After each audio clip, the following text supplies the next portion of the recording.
myself minimal IU. Akpala music is for mature-minded people. I got DMs sometimes from Malawi, like,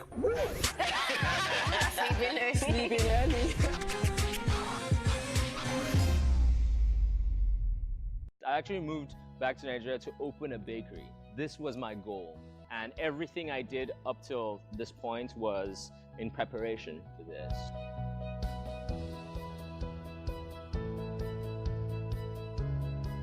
First of all, life was great because I moved in 2015 right before the recession, right? It was awesome. I was like, wow, there's so much money out here, man. The cost of overheads, power generation, water, you have to be your own local government.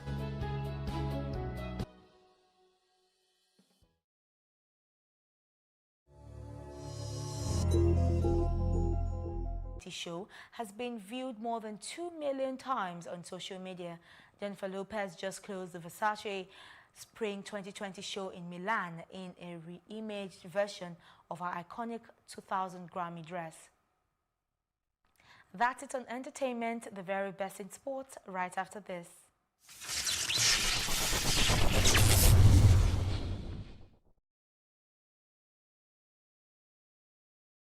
5 goals in the first 18 minutes set Manchester City on their way as they ripped apart a woeful Watford team to cut Liverpool's lead at the top of the Premier League to 2 points. City had already bounced back from last weekend's humbling by Norwich with a clinical Champions League win at Shakhtar Donetsk on Wednesday, but this was a timely reminder of their ruthlessness and attacking power. Bernardo Silva scored a hat-trick as Pep Guardiola's side ran riot to clinch their biggest league win since he took charge in 2016. They also hit the Warwick twice and continued the chase further goals until the end, but the record victory eluded them. Manchester United 9-0 win over Ipswich in 1995 remains the biggest victory in the Premier League era, but City became only the 7th team to win a top flight game by an 8th goal margin in the modern era. Super Eagles midfielder Wilfred Ndidi played a key role as Leicester City fought back from a goal down to register a 2-1 victory over Tottenham Hotspur on Saturday's Premier League's fixture at the King Power Stadium. Ndidi had what would have been a curtain raiser goal for Leicester City, rightly disallowed by the VAR in the 16th minute. Tottenham goalkeeper Paulo Gazzaniga parried Yuri Talisman's shot. Then Ayos Perez missed the rebound before Ndidi sent it into the net. The VAR confirmed that Perez was offside in build-up. It was Ndidi's 5th Premier League appearance for Leicester City, albeit he had scored 1 goal for the Foxes this season. His international teammate Kelechi Iheanacho was not listed for the match by Leicester City manager Brendan Rodgers. It was the 4th consecutive game that Iheanacho had failed to make the bench. And that's our news roundup of events at this hour. For more news updates, please follow us at Plus TV Africa on Facebook, Twitter and Instagram, and do subscribe to our YouTube channel at Plus TV Africa. We'll be back later with more stories making the headlines. Do join us again.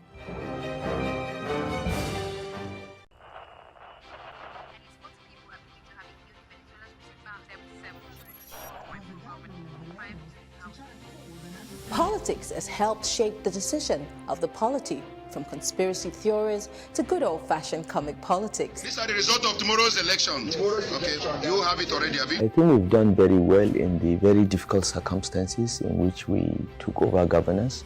Plus, politics will fill the polls of the country, from friends to frenemies, even strange bedfellows, to clones and stooges. We go beyond the rhetorics and the drama to analyze the story behind the story. Let anybody come and say! The perception in itself does more harm than actual corruption that you have. Plus Politics, not just another political show. It's about putting you, the citizens, in the know.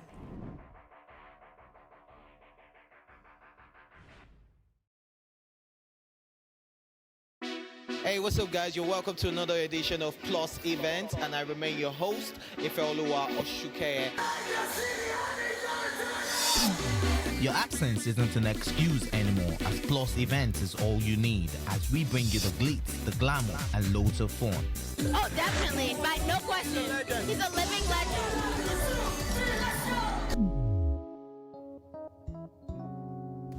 Oh, God forbid, Holy Ghost fire, I know. I just want to be blown away. I want to be wild. This is 11 years of doing it.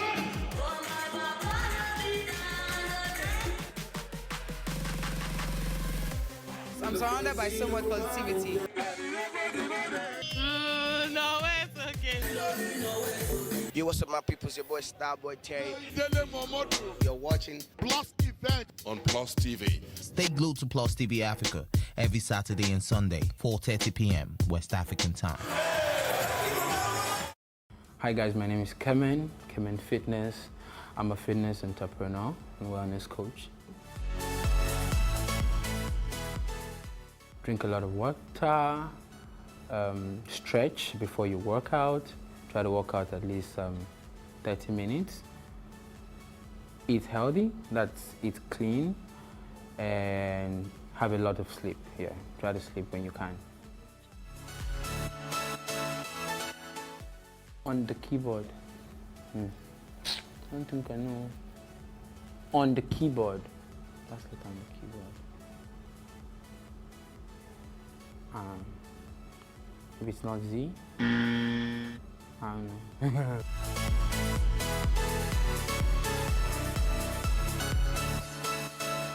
Oh, last sleep with your hunger with. When was the last time I hung outside?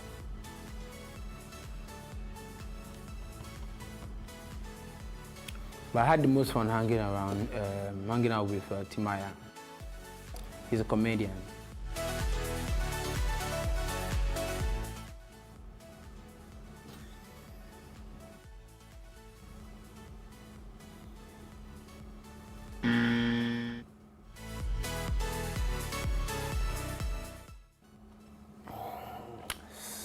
North America, South America,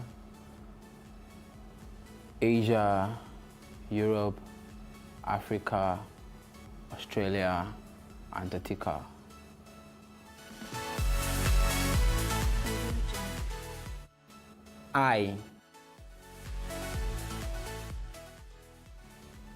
Okay, so wait. Some chairs have arms and legs but no head.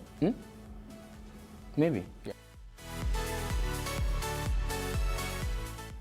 I admire a lot of female celebrities. A lot of them. I mean, yeah, of course. The most. Don't tell anybody. Tiwa Savage. Hi guys, my name is Kemen. I'm a fitness entrepreneur and a wellness coach. These guys, they made me thirsty, but I survived. At least I answered most of the questions, so I tried. Yeah!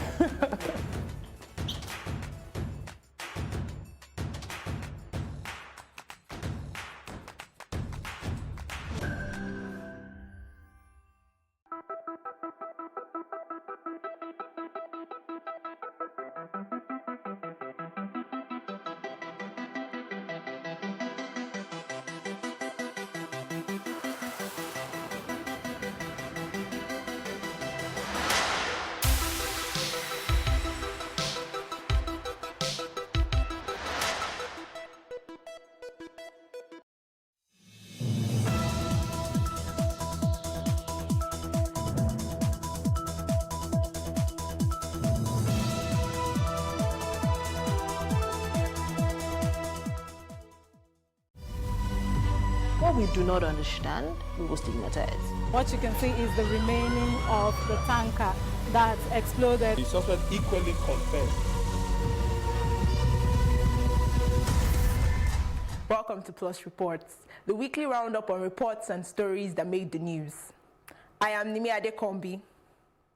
We start today's episode with World Suicide Day.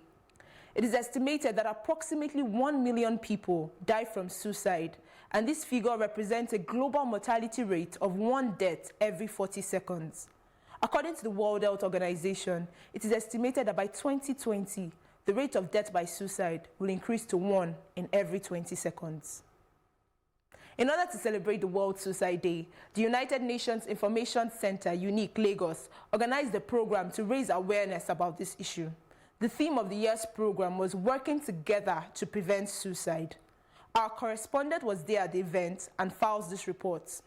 According to the World Health Organization, every 40 seconds, somebody somewhere in the world commits suicide. It is also estimated that in a year, almost 1 million people die as a result of suicide. The United Nations Information Center, UNIC Lagos, organized a program to raise awareness. The theme of the year's program is Working Together to Prevent Suicide. Parents, teachers, students and youths listened to Dr. Fumi Akinola, a psychiatrist who gave an in-depth seminar about suicide and depression. Suicide is said to be a deliberate or an intentional act of taking one's life. It is the second leading cause of death in young people 15 to 29 years old. Some parents expressed their displeasure at bullying and gave reasons for the increase in suicide amongst the youth. We are failing our duties as parents. We are failing in our duties as people that determine what is right in society. The situation is very serious. It's not like it used to be. I will just say bullying, extreme bullying should be criminalized. If you go to that effort to destroy somebody's psyche, you should go to jail for it. The students also had a few things to say as they implored on their parents to listen to them and speak kindly. There was a time that I couldn't tell my mommy anymore. I couldn't tell my mommy. I was keeping everything up to myself, telling it to my sister. She would tell me that Mr. Lagbada is doing something and you cannot do it. It's pain. Children are going through depression mostly because of their parents. I know many in there have enlisted or see what is happening, but mostly because of their parents. They don't know when and how to use their words. And words are something that you can't take back. The country director, UNIC, spoke about how we can curb the suicide by working together. We need teachers to work with, especially with the children. The highest rate of suicide is between children who are between 15 and 19 years. Those young children. And that is very alarming. And those are interacting with teachers, interacting with parents, and interacting with the society. So it is the society, it is the families, and it is the teachers. I'm so glad that in many schools, for instance in Lagos State, you have people whose work is counseling. They are counselors. We need them in the schools because the parents these days don't have enough time with the children. So you have to work together, the parents, the schools, but also the community. That's why I'm also glad that we have community leaders here. For help on suicide, please call the numbers. Many Nigerians still don't get the full picture when it comes to the topic of depression and suicide. Many often think of it as something abstract or something that makes the headlines of the news. Still on the World Suicide Prevention Day, our correspondent Mary Chinda spoke with a suicide survivor and explored the way out of depression and suicide in Nigeria. Let's see our reports. Close to 800,000 persons die by suicide every year. Now, that's according to statistics from the World Health Organization. More statistics reveal that every 40 seconds, at least one person is likely to die by suicide. It is no longer news that Nigeria now ranks 5th amongst countries suicide-prone. Suicide is the second leading cause of death among 15 to 29-year-olds globally. According to more research, depression is one of the leading causes of suicide world over. Depression itself is a clinical diagnosis. You cannot just say I'm depressed because you're broke or someone jittered you or something didn't go the way you plan it. Stop labeling yourself. However, if depression, sadness or low mood, you are experiencing this on a near daily experience for at least 2 weeks, coupled with this second sign that I'm about to mention, loss of interest. As the world marks the International Day for Suicide Prevention, Fumi Unajafe, a suicide survivor, explains how depression could have led her to suicide. I was under a lot of pressure.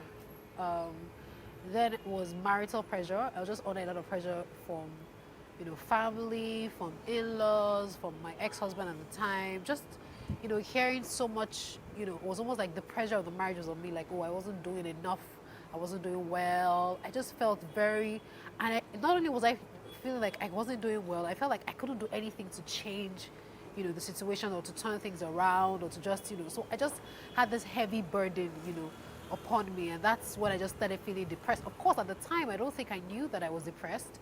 I knew that I was depressed until the time I tried to take my life. I was just very, very, I was just very sad. What remedies are there for depression and suicidal thoughts? So I dare say we have a mental health crisis in our society today because of the high rate of depression and suicide. Like you've rightly mentioned, there are a lot of cases of suicide in our society. We can no longer shy away from it.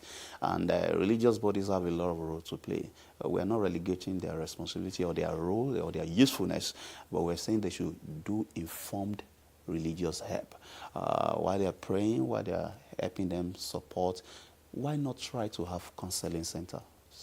Why not try to have counseling center? It doesn't cost much, so that it is served as a mental health first aid. The same way we have physical first aid, someone collapses, you do CPR, you do the normal thing you're meant to do. The same way we can have psychological or mental health first aid, and churches and mosques can spearhead this.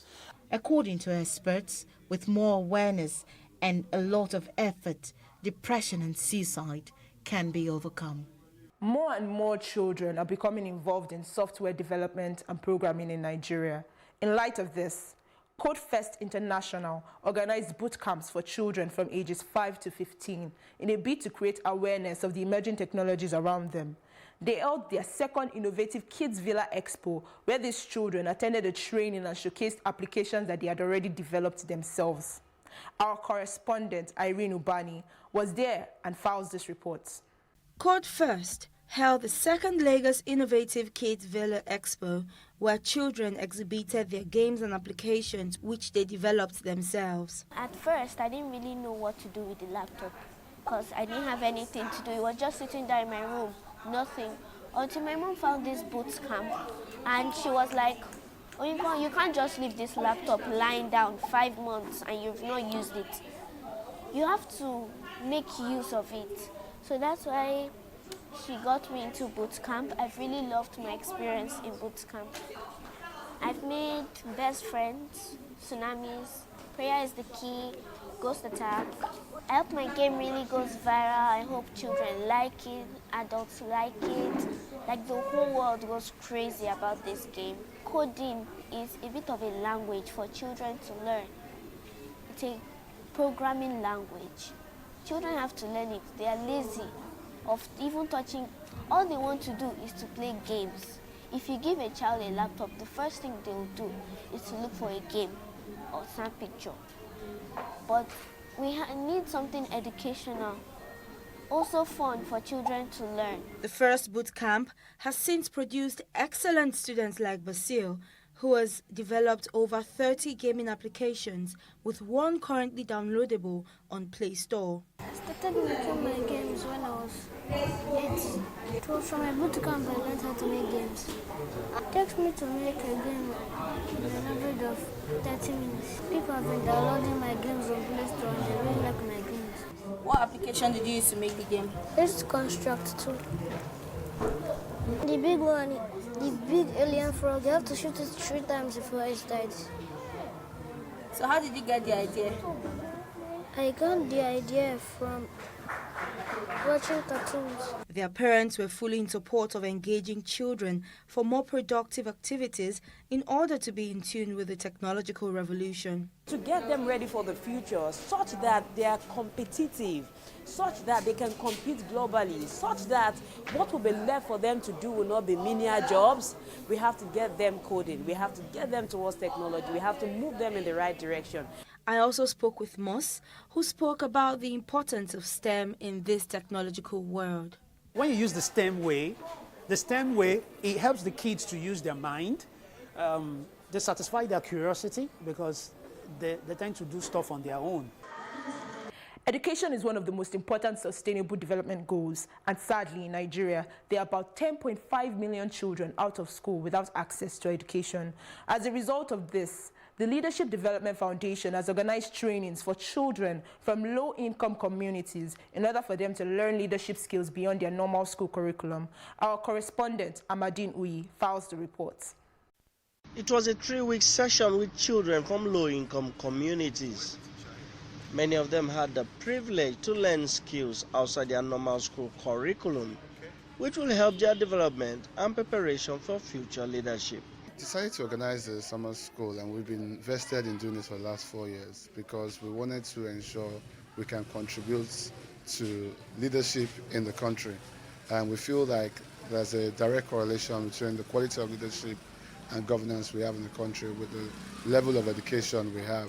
We have over 13 million children out of school in Nigeria, and 60% of them are based in northern Nigeria, and that's why we've been organizing this for the past 4 years in northern Nigeria. While the objective was also to increase these young Nigerians' hunger and thirst for learning, some of the teachers say the summer school was well worth the effort.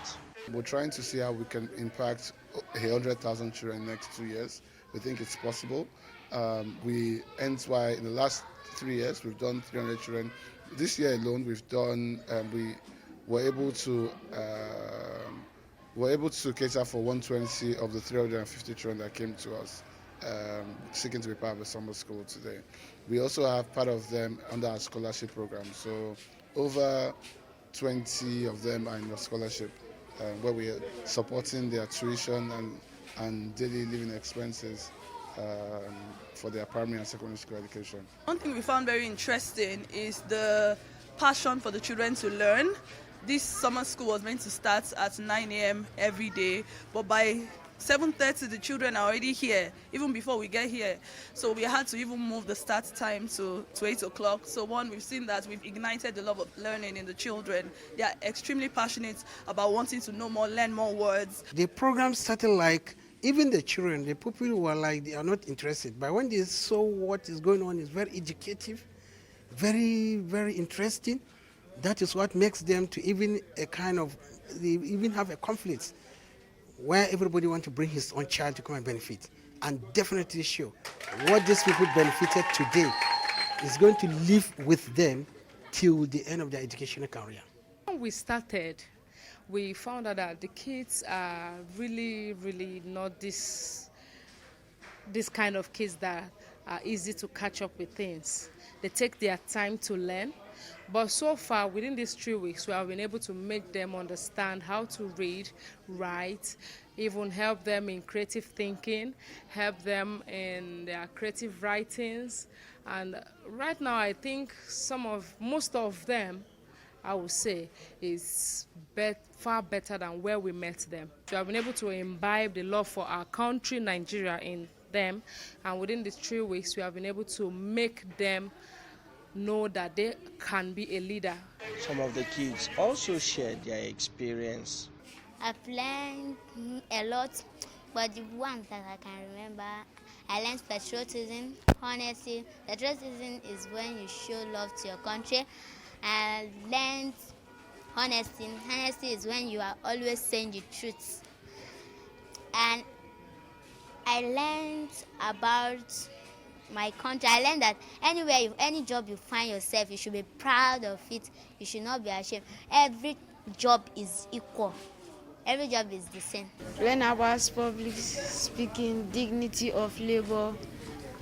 I've learned about many things. I've learned about many things in this pieces from these summer lessons that have been coming so far. According to the World Health Organization, cancer was responsible for an estimated 9.6 million deaths in 2018 globally. It is also recorded that all over the world, about 1 in 6 deaths is due to cancer. In Nigeria, over 41,000 Nigerians were killed by cancer in 2018 out of over 116,000 reported cases. In order to raise awareness, Atinuke Cancer Foundation held a health walk about the prevalence of cancer in Nigeria. Our correspondent, Adebanke Oduni, was there at the event and files this report. Cancer is a broad term that describes the disease that results when cellular changes cause the uncontrolled growth and division of cells. According to the World Health Organization, over 41,000 Nigerians have lost their lives to cancer-related diseases in 2018. The World Health Organization also projected that cancer cases in Africa will double from 115,000 cases in 2018 to over 2 million by 2040. In order to keep Nigerians out of this projection, Let's Kill It, also known as Atinuke Cancer Foundation, held a health walk to sensitize and educate the public about the disease. The organizers of the event told us of the aim of the program. This whole initiative started when I got diagnosed in 2014 of breast cancer. Because God saw me through and brought me out, I decided that I have to pass the message to everybody. I mean, my people, Lagos, Nigeria. I have to let them realize that cancer is a scourge that we should all bring down. It's actually a work that is actually, meant to encourage Nigerians to engage in healthy lifestyle and also to sensitize Nigerians on cancer, which is a killer disease. Early detection, among others, were identified as strategies to fight the disease. Cancer is just an abnormal growth in the body. Yeah, when there's abnormal divisions of the cells, this is what is called cancer. So there are so many risk factors to cancer, and we are trying to let people know the risk factor to cancer. Some of the risk factors may include probably what we eat also. We eat some cancerogenic stuff that we're advising people to watch. And apart from that is the kind of work we do. The exposure to radiations and all the rest can also be some of the things that predispose people to cancer. The attendees of the event were educated on the moves of the Lagos state government concerning cancer cases. This Cancer Institute had been created to benefit people suffering from other terminal-related diseases as well, not limited to cancer, so that we can have more information, have more ideas as to how to avoid all these killer diseases. Drug abuse and self-medication were seen as a menace that has led to many wrong self-diagnoses. Inhabitants of Lagos State and Nigeria as a whole were encouraged to visit medical facilities to do proper checkup. When it comes to cancer, it doesn't just come immediately. There are always signs. So be very quick, to know more about your body. When there is something going wrong, be quick to seek medical help. Cancer is a disease that can be contacted by anyone. It could, however, be prevented by maintaining a healthy diet, regular medical checkups, and regular exercises. And N Plus reports this week. In a service to humanity, the Benjamin Olowo Jebutu Foundation, in collaboration with the Lagos State Governor Babajide Sanwo-Olu, in marking his first 100 days in office, offered free medical services for indigents, members of Ijede community in Ikorodu. Amaka Okoye was present at this week-long event and files this report. Yet again, in response to love and humanity, a young man, Dr. Benjamin Olowo Jebutu, extends his free services to members of Ijede community here in Ikorodu, Lagos, where he's offering 100 free surgeries for members of this community in collaboration with the Lagos State government, Governor Babajide Sanwo-Olu, as he marks his 100 days in office. Women and men in their numbers waiting patiently to be attended to. It is the third day of screening. One thing is common with all of these people that have gathered here. It is the fact that they have one medical ailment or the other. 100 in 100 means it's basically our own way of supporting the government of His Excellency Babajide Olusola Sanwo-Olu. We as a foundation think it's right for us to partner with him in that regard. So basically, our aim is to do 100 free surgeries covering fibroids, lipomas, hernias and breast lump for his first 100 days in office. So he's just marking his first 100 days in office with our own support of doing 100 free surgeries. Though with one medical condition or the other to contend with, the patients are grateful that help has come. They have been sending to us his money, and all the doctors, they are doing their work. They all did well. So with free drugs, everything, the way they attend to us, it was so great. So, and I'm thanking the Mr. Benjamin for the good work. I really enjoy the service tí wọ́n gbé wá síbí báyìí torí wọ́n attend sí wa dáadáa wọ́n dẹ̀ jẹ́ àwọn èèyàn tó jẹ́ pé wọ́n ní sùúrù wọ́n ṣe àwọn tó máa ń kọra mọ́yàn wọ́n dẹ̀ ń ṣiṣẹ́ wọn bí iṣẹ́ a dẹ̀ dúpẹ́ lọ́wọ́ uncle Ben wọ́n kú iṣẹ́ ribiribi tí wọ́n ṣe ní Ìjẹ̀dẹ̀ a dẹ̀ dúpẹ́ lọ́wọ́ gọ́vnà Sanwó-Olú tí wọ́n gbàgbé wa ní Ìjẹ̀dẹ̀. Some cases are quite critical. Even since last week, the pain has started. I can't do anything. Just swallow a little bit. Water, tea, milk, very few things she eats. It's nobody should live like this. It's because of that we must give her the life as quickly as possible, so she can be well again. Well-wishers agreed this is a noble act. It only takes a superhuman to do such things. It only takes someone who understands the fact that humanity needs to be loved, to be able to bring out his time, his expertise, his resources. Which is very, very focused, and then he is ready to push and then to do as much as he can. Indeed, the language is love, and love lived out and expressed in this form. And that's it on our roundup on Reports of the Week. For more information on this news, you can follow us on all our social media platforms and watch more on our YouTube channel at Plus TV Africa. I am Nimi Adekombi. For big stories, tune into Plus TV Africa. What we do not understand, we will stigmatize. What you can see is the remaining of the tanker that exploded. The suspect equally confessed.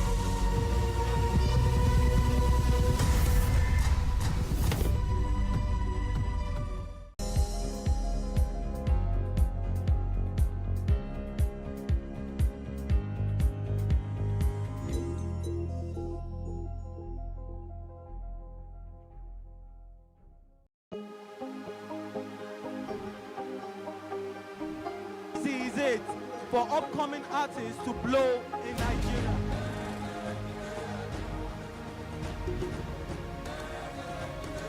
Welcome to Plus Trending. I am Buki November, your host, saying thank you for joining us on today's episode. Welcome back. It's tea time on Plus TV Africa. Practice makes perfect. I'm not perfect yet, but I'm a lot better than I used to be. He's a king. He's entitled to marry 100 if he wants to.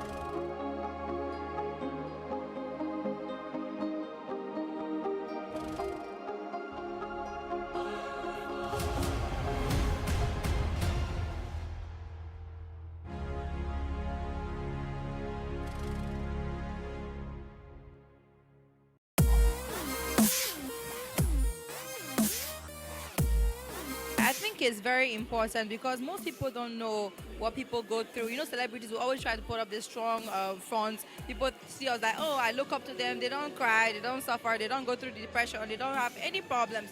So for me, as a person, I always like to share my experience with people because I want them to learn from how I've used those experiences to become a better person. Oftentimes when we see celebrities either on social media, television, or in person, we assume they have it all together, but we forget that they're also human. Well, here are some of the low points of some of your favorite celebrities.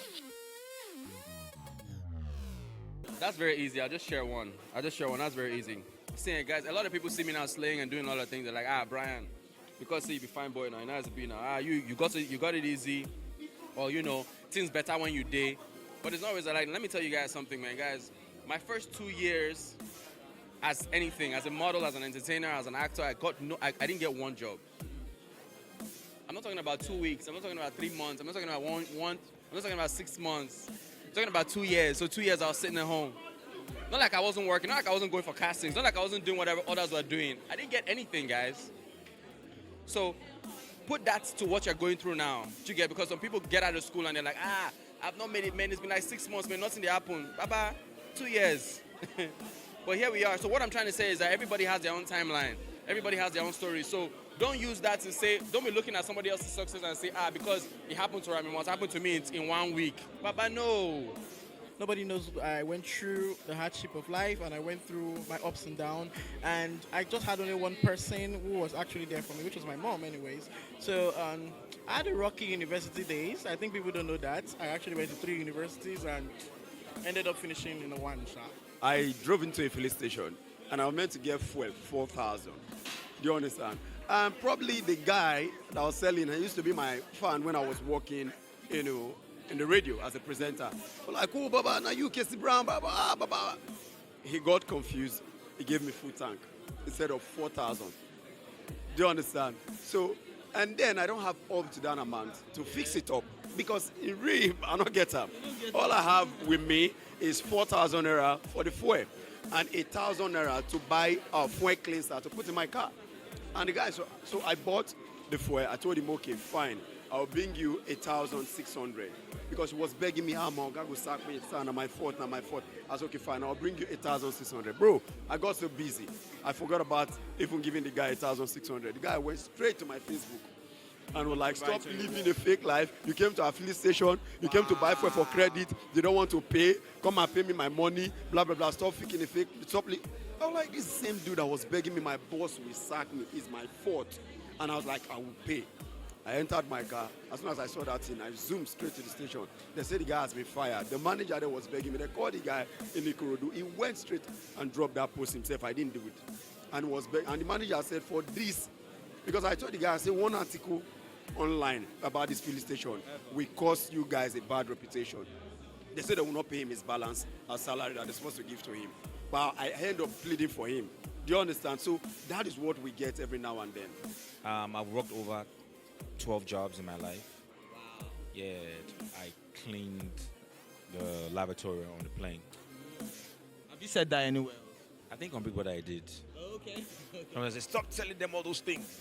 I'm like, it's part of my journey. You know, it just reminds me of where I came from. You know, I wasn't born with a silver spoon, but of course my parents were comfortable growing up. But I had to work hard. You know, I had to work hard. So being where I am today, I always think about what I did back in the day, how far I've come, and this is only the beginning. I know that the sky is just the starting point. It's definitely not the limit. So yeah. There was a time in my life I had just moved out of home. I wanted to be a man on my own terms. So I moved out of home, left the family business, and I went to quote unquote hustle. I moved in with a friend of mine who lived in Shomolu. I was so broke because I had nothing. I took nothing from home. That I had to walk from Shomolu to Surulere every day for a year and a half. I had no money. I could barely afford one meal a day. My job at that point, even after graduating from university, was distributing flyers on the streets of Lagos.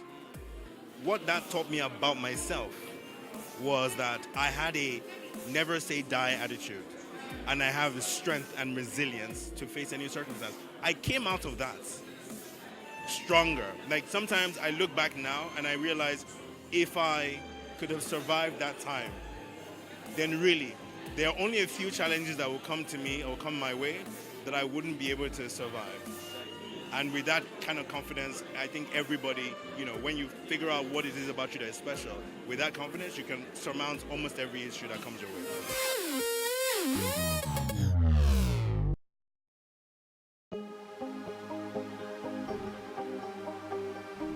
This is it for upcoming artists to blow in Nigeria.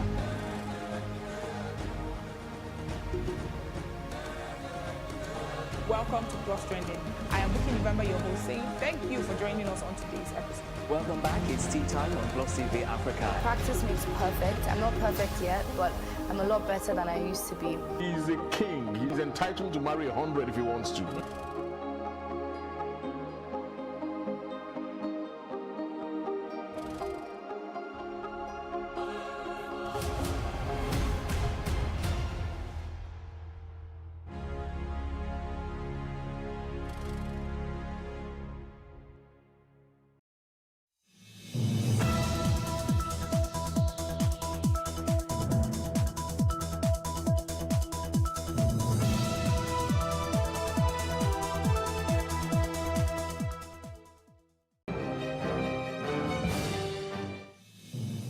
Plus TV African News at this hour, the federal government on Friday filed 7 counts of treasonable felony and money laundering against the convener of Revolution Now protest on Moyele Showore.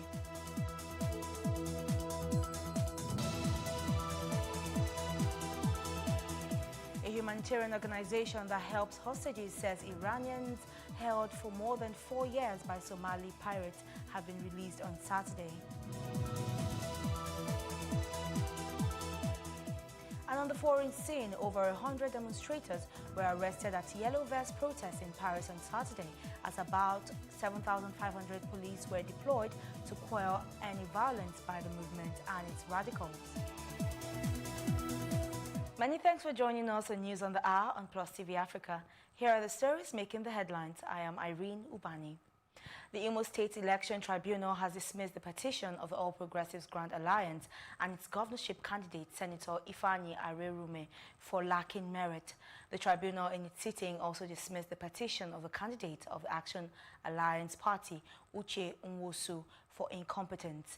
3 petitions were filed by the governorship candidates of the Action Alliance, All Progressives Congress APC, and All Progressives Grand Alliance, asking the tribunal to nullify the election of Ihedioha of the People's Democratic Party, PDP, on the grounds that he was unlawfully declared as the governor of the state by the Independent National Electoral Commission. However, 2 of those petitions have now been dismissed. Vice President Yemi Osinbajo has reiterated his conviction that Nigeria would succeed as her success is key to Africa's development. The Vice President stated this while delivering the 8th convocation lecture of the Osun State University on Saturday in Osogbo. Osinbajo spoke on the topic 6 decades of checkered nationhood. Nigeria still holds the key to Africa's development. The Vice President told the audience that there is hope for Nigeria, which would still achieve its potential. Meanwhile, human rights lawyer Femi Falana has called on the federal government to propose a money bill to the National Assembly before the implementation of an increase in the value-added tax. Falana told newsmen in Abuja that the National Assembly erred by inviting the Minister of Finance and the Executive Chairman of Federal Inland Revenue Service to clarify issues of VAT increment. According to him, provisions of the Constitution states that the President ought to have presented a money bill to be passed by the NAS before the increment. He emphasized that under a democratic dispensation, tax of VAT shouldn't be imposed without a law made by the National Assembly or the State Assembly, as the case may be. Meanwhile, the federal government on Friday filed 7 counts of treasonable felony and money laundering against the convener of the Revolution Now protest, Omoyele Showore.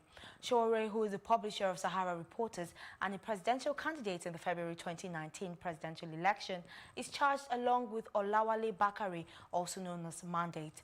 The charges were signed on behalf of the Attorney General of the Federation and Minister of Justice, Abubakar Malami, by Aminu Aliyu, a chief state counsel in the Department of Public Prosecution of the Federation. In the Federal Ministry of Justice. The charges were filed a day before the expiration of the detention order of the Federal High Court in Abuja, permitting the Department of State Service to keep the activists for 45 days. The detention order elapses on September 21st. In the charges instituted against the defendant, the prosecution accused Showore and his co-defendant of committing conspiracy to commit treasonable felony in breach of Section 516 of the Criminal Code Act by allegedly staging a revolution campaign on September 5th, 2019, aimed at removing the President and Commander-in-Chief of the Armed Forces of the Federal Republic of Nigeria. The prosecution also accused them of committing the actual offense of reasonable felony in breach of Section 4, subsection 1C of the Criminal Code Act by using the platform of Coalition for Revolution in August 2019 in Abuja, Lagos and other parts of Nigeria to stage the Revolution Now protest allegedly aimed at removing the President. Also, the former presidential candidate in the last general election, Obi Ezekwesili, has said that the continued detention of co-convener of the Revolution Now protest, Omoyele Showore, was not only unconstitutional but also unlawful. Ezekwesili, who was also a former minister, said this on Saturday via her verified Twitter handle. She described the government of the day as one which is intolerant of criticism, which she said is guaranteed in the Constitution. Ezekwesili said he has the right to defend his constitutional right and freedom to protest any matter or governance that worries him. Showere's convening of citizens to protest poor governance via revolution now is constitutionally guaranteed. She added that democracy and voice are Siamese twins and queried why Showere should be caged because he dared to challenge bad governorship and leadership and poor governance through revolution now protest. Scores of Boko Haram terrorists have been killed in 3 different locations in Borno State as the Air Task Force of Operation Lafia Dole conducted air interdictions against them.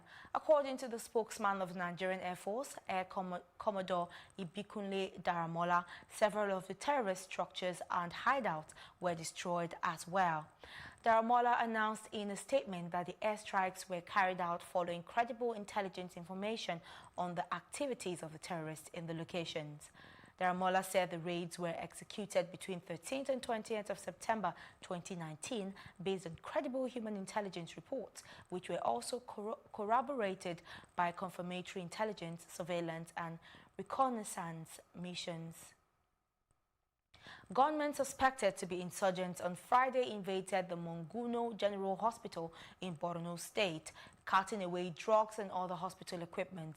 This comes a day after the Theatre Command of Operation Lafia Dole declared the action against hunger persona non grata for aiding and abating terrorists in the northeast. Sources in the town said they came in through the waterboard camp and left quietly without hurting anyone after their mission. They also reportedly looted the belongings of displaced persons residing behind the hospital.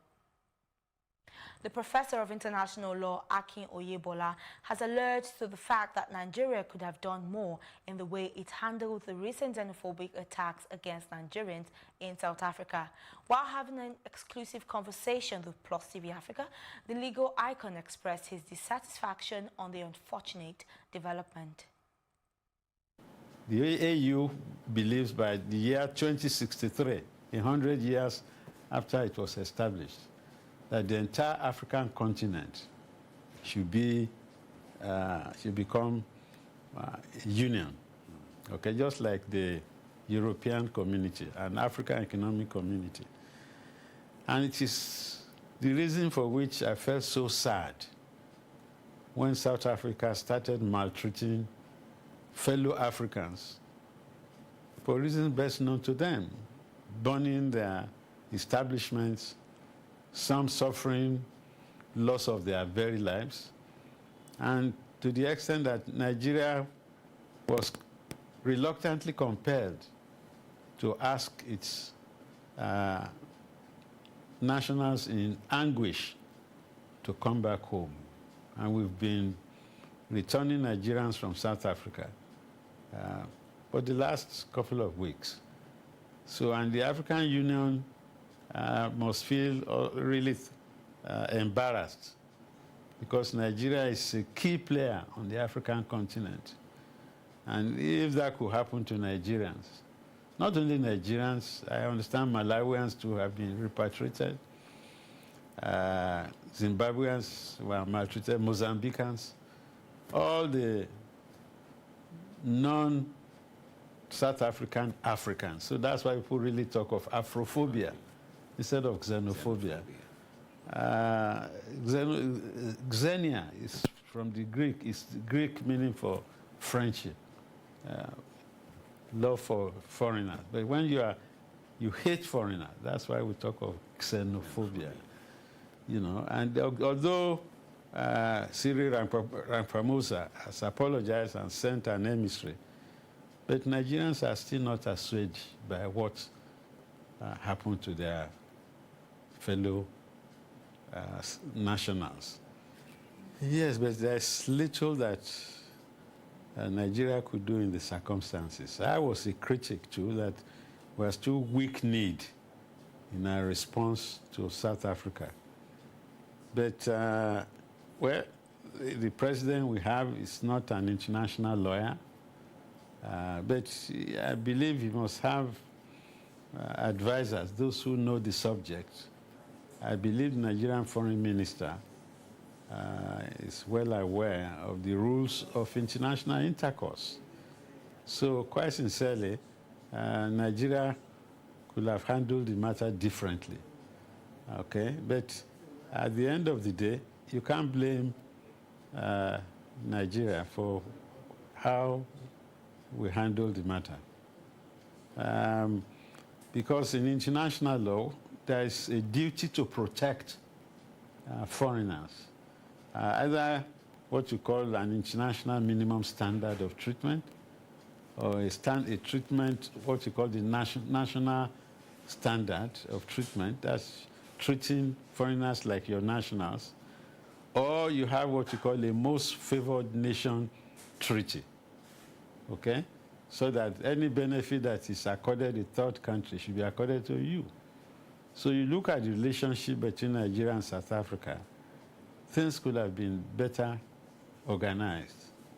Nigeria once upon a time kicked out Ghanaians from Nigerians. And Kofi Busia retaliated, what you call reprisal, by kicking Nigerians out of Ghana. You know, but in this instance, there are not many South Africans in Nigeria. How many people can we kick out? But then there are South African investments in Nigeria, which Nigeria could have sequestered just as a warning shot. It's time to take a quick break now. Stay tuned for more news when we return.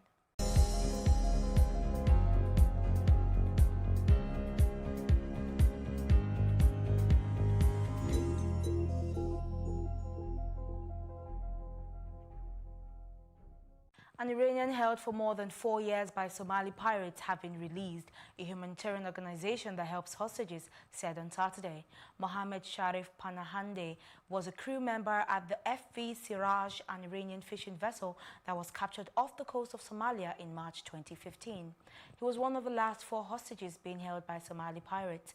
Leslie Edwards, who negotiated the release on behalf of the partnership, said Sharif was very seriously ill and would not have survived much longer. Following medical tests, he will be flown home to Iran in the coming days. Zimbabwe's central bank has tightened the rules governing the trade of foreign currency by money exchange offices with immediate effect. The rates offered by exchange offices must be 7% above or below the interbank mid-rate, the central bank said in an emailed statement. Failure to comply would result in either heavy financial penalties or license revocation, it said. The Southern African nation has 200 licensed exchange outlets. Since a parity peg to the US dollar was dropped in February, the local currency has slumped to 14.43 to the dollar, making it the world's worst performer. Up next is our foreign news.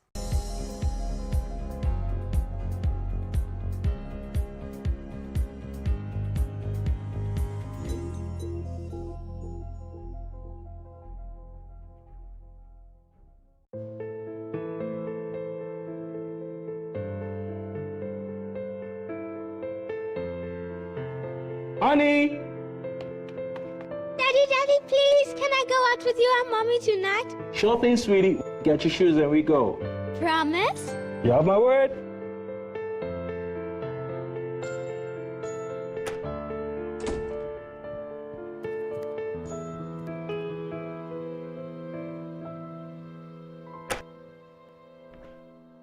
Daddy! You know I wouldn't leave without you, my princess. There's nothing more important than a promise. We are Fidelity. We keep our word.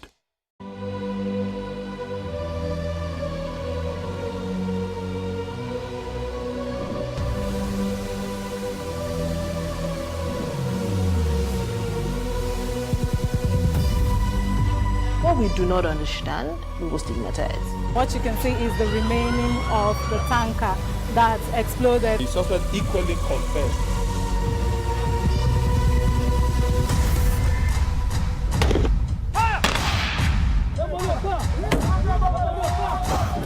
A 500 naira they collect them. If you no talk, then go beat you. Now 2,500 they pay.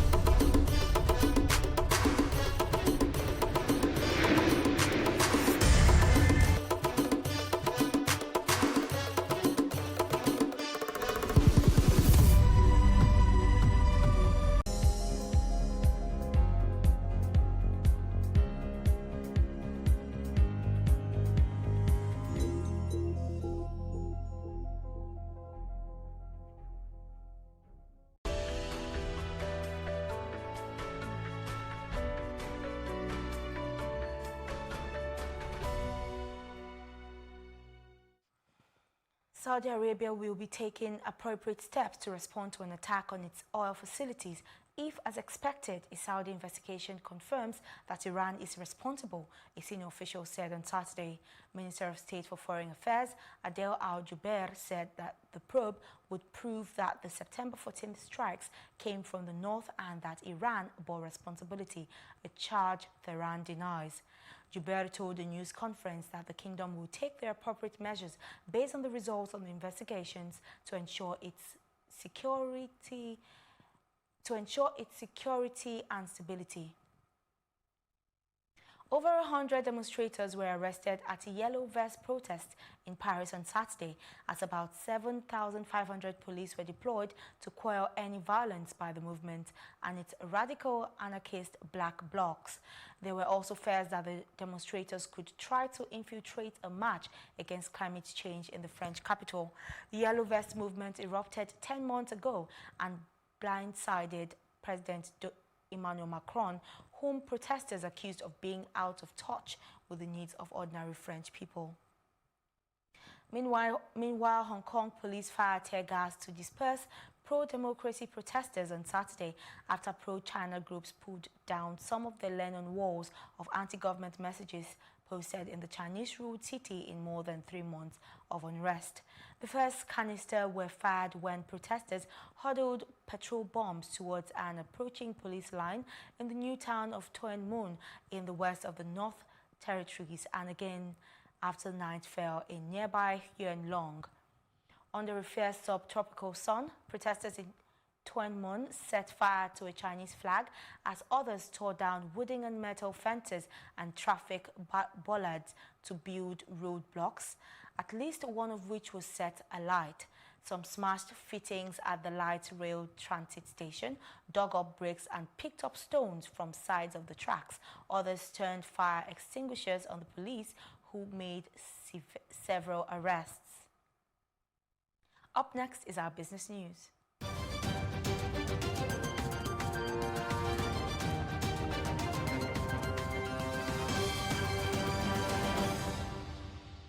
As stakeholders wait for President Muhammadu Buhari to sign the automotive industry bill, the Ministry of Industry, Trade and Investment, Adeniyi Adebayo, on Friday announced plans for a fresh start.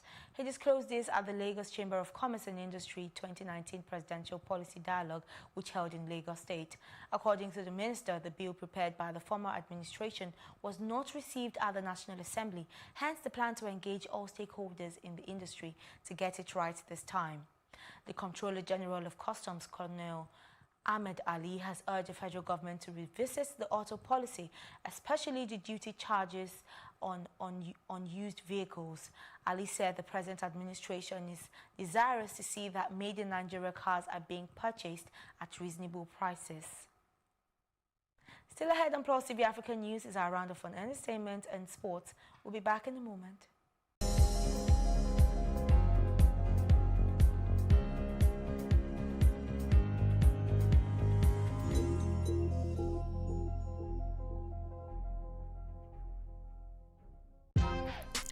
Welcome to Tea Time on Plus TV Africa, where we bring you the biggest entertainment stories and, of course, analyze them for you. You can have both parents and still end up as a useless child. I see them every day. Most times I worry more about where I'm coming from and where I am now, and that determines my next step. Why are you sounding like Alibaba now? And Plus TV Africa, we're feeling good. No time to dull, everybody feeling alright.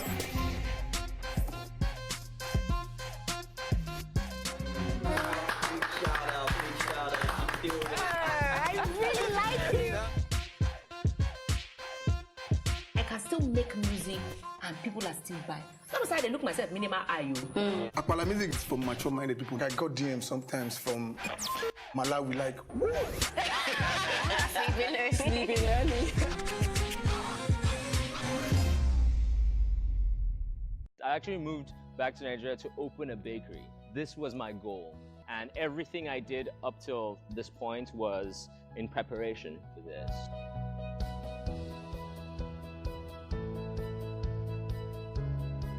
First of all, life was great because I moved in 2015 right before the recession, right? It was awesome. I was like, wow, there's so much money out here, man.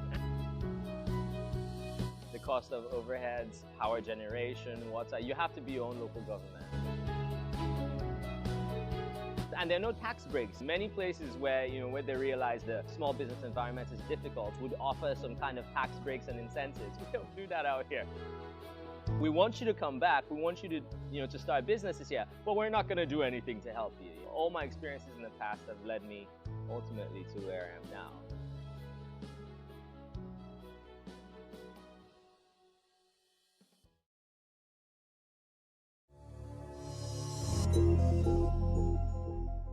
U.S. singer Jennifer Lopez has revived her iconic green Versace dress that led to the invention of Google Images. Lopez, who is 50, first wore the gown to Grammy Awards in February 2000. Former Google CEO Eric Schmidt later revealed that there were so many searches for the photos of the dress afterwards, it inspired them to create Google Images.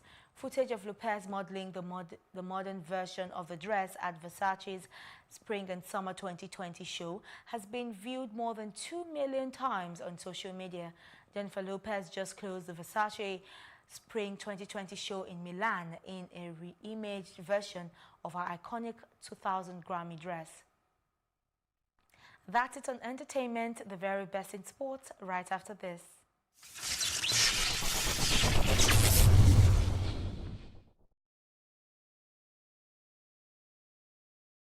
5 goals in the first 18 minutes set Manchester City on their way as they ripped apart a woeful Watford team to cut Liverpool's lead at the top of the Premier League to 2 points.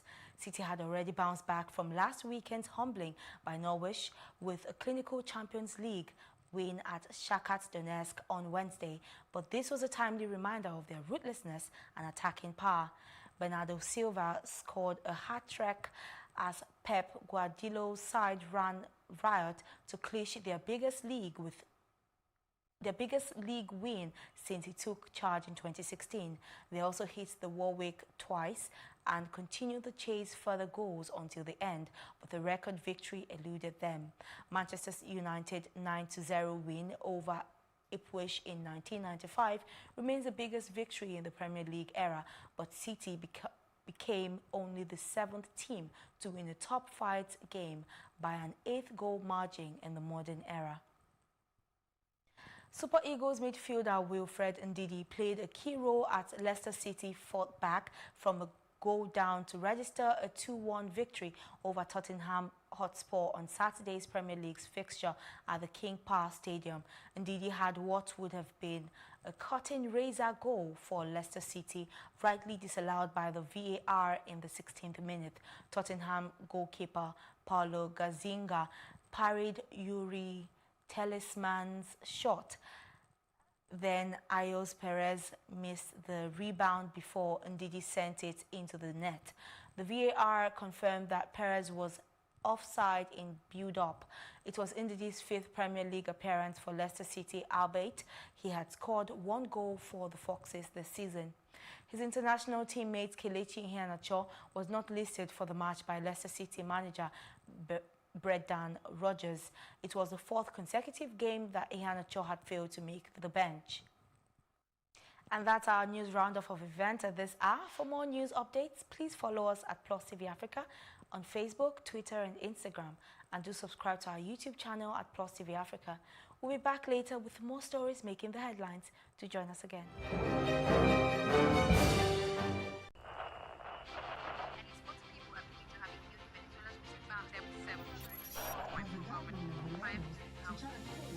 Politics has helped shape the decision of the polity, from conspiracy theories to good old-fashioned comic politics. These are the results of tomorrow's election. Okay, you have it already, have you? I think we've done very well in the very difficult circumstances in which we took over governance.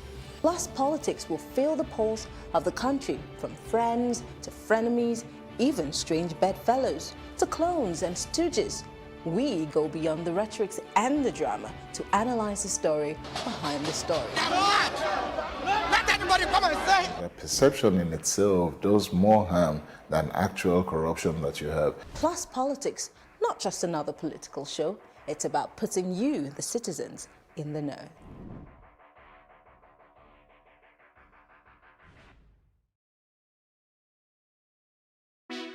what's up, guys? You're welcome to another edition of Plus Event, and I remain your host, Ifeoluwa Oshukeye. Your absence isn't an excuse anymore, as Plus Event is all you need, as we bring you the glitz, the glamour, and loads of fun. Oh, definitely. Like, no question. He's a living legend.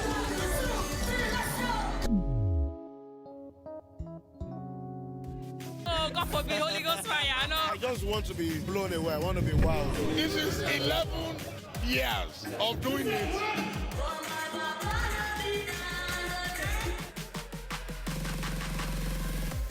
I'm surrounded by so much positivity. No, it's okay. Yo, what's up, my people? It's your boy Starboy Terry.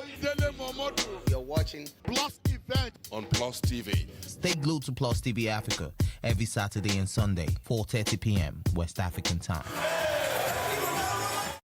Hi guys, my name is Kemen Fitness. I'm a fitness entrepreneur and wellness coach. Drink a lot of water, stretch before you work out. Try to work out at least 30 minutes. Eat healthy, that's eat clean, and have a lot of sleep. Yeah, try to sleep when you can. On the keyboard. I don't think I know. On the keyboard. That's it, on the keyboard. If it's not Z, I don't know.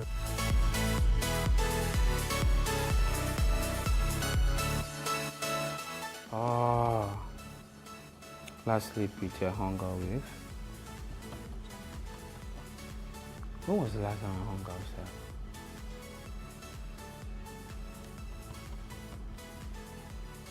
But I had the most fun hanging out with Timaya. He's a comedian.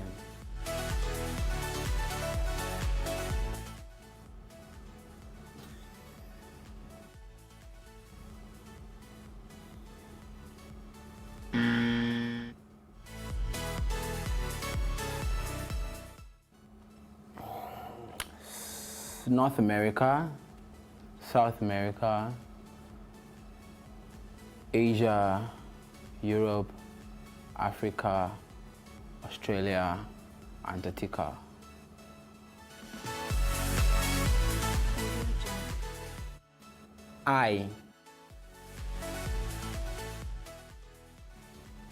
Okay, so wait. Some chairs have arms and legs but no head.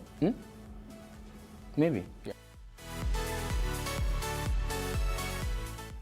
I admire a lot of female celebrities. A lot of them. I mean, yeah, of course. The most. Don't tell anybody. Tiwa Savage. Hi guys, my name is Kemen. I'm a fitness entrepreneur and a wellness coach. These guys, they made me thirsty, but I survived. At least I answered most of the questions, so I tried. Yeah!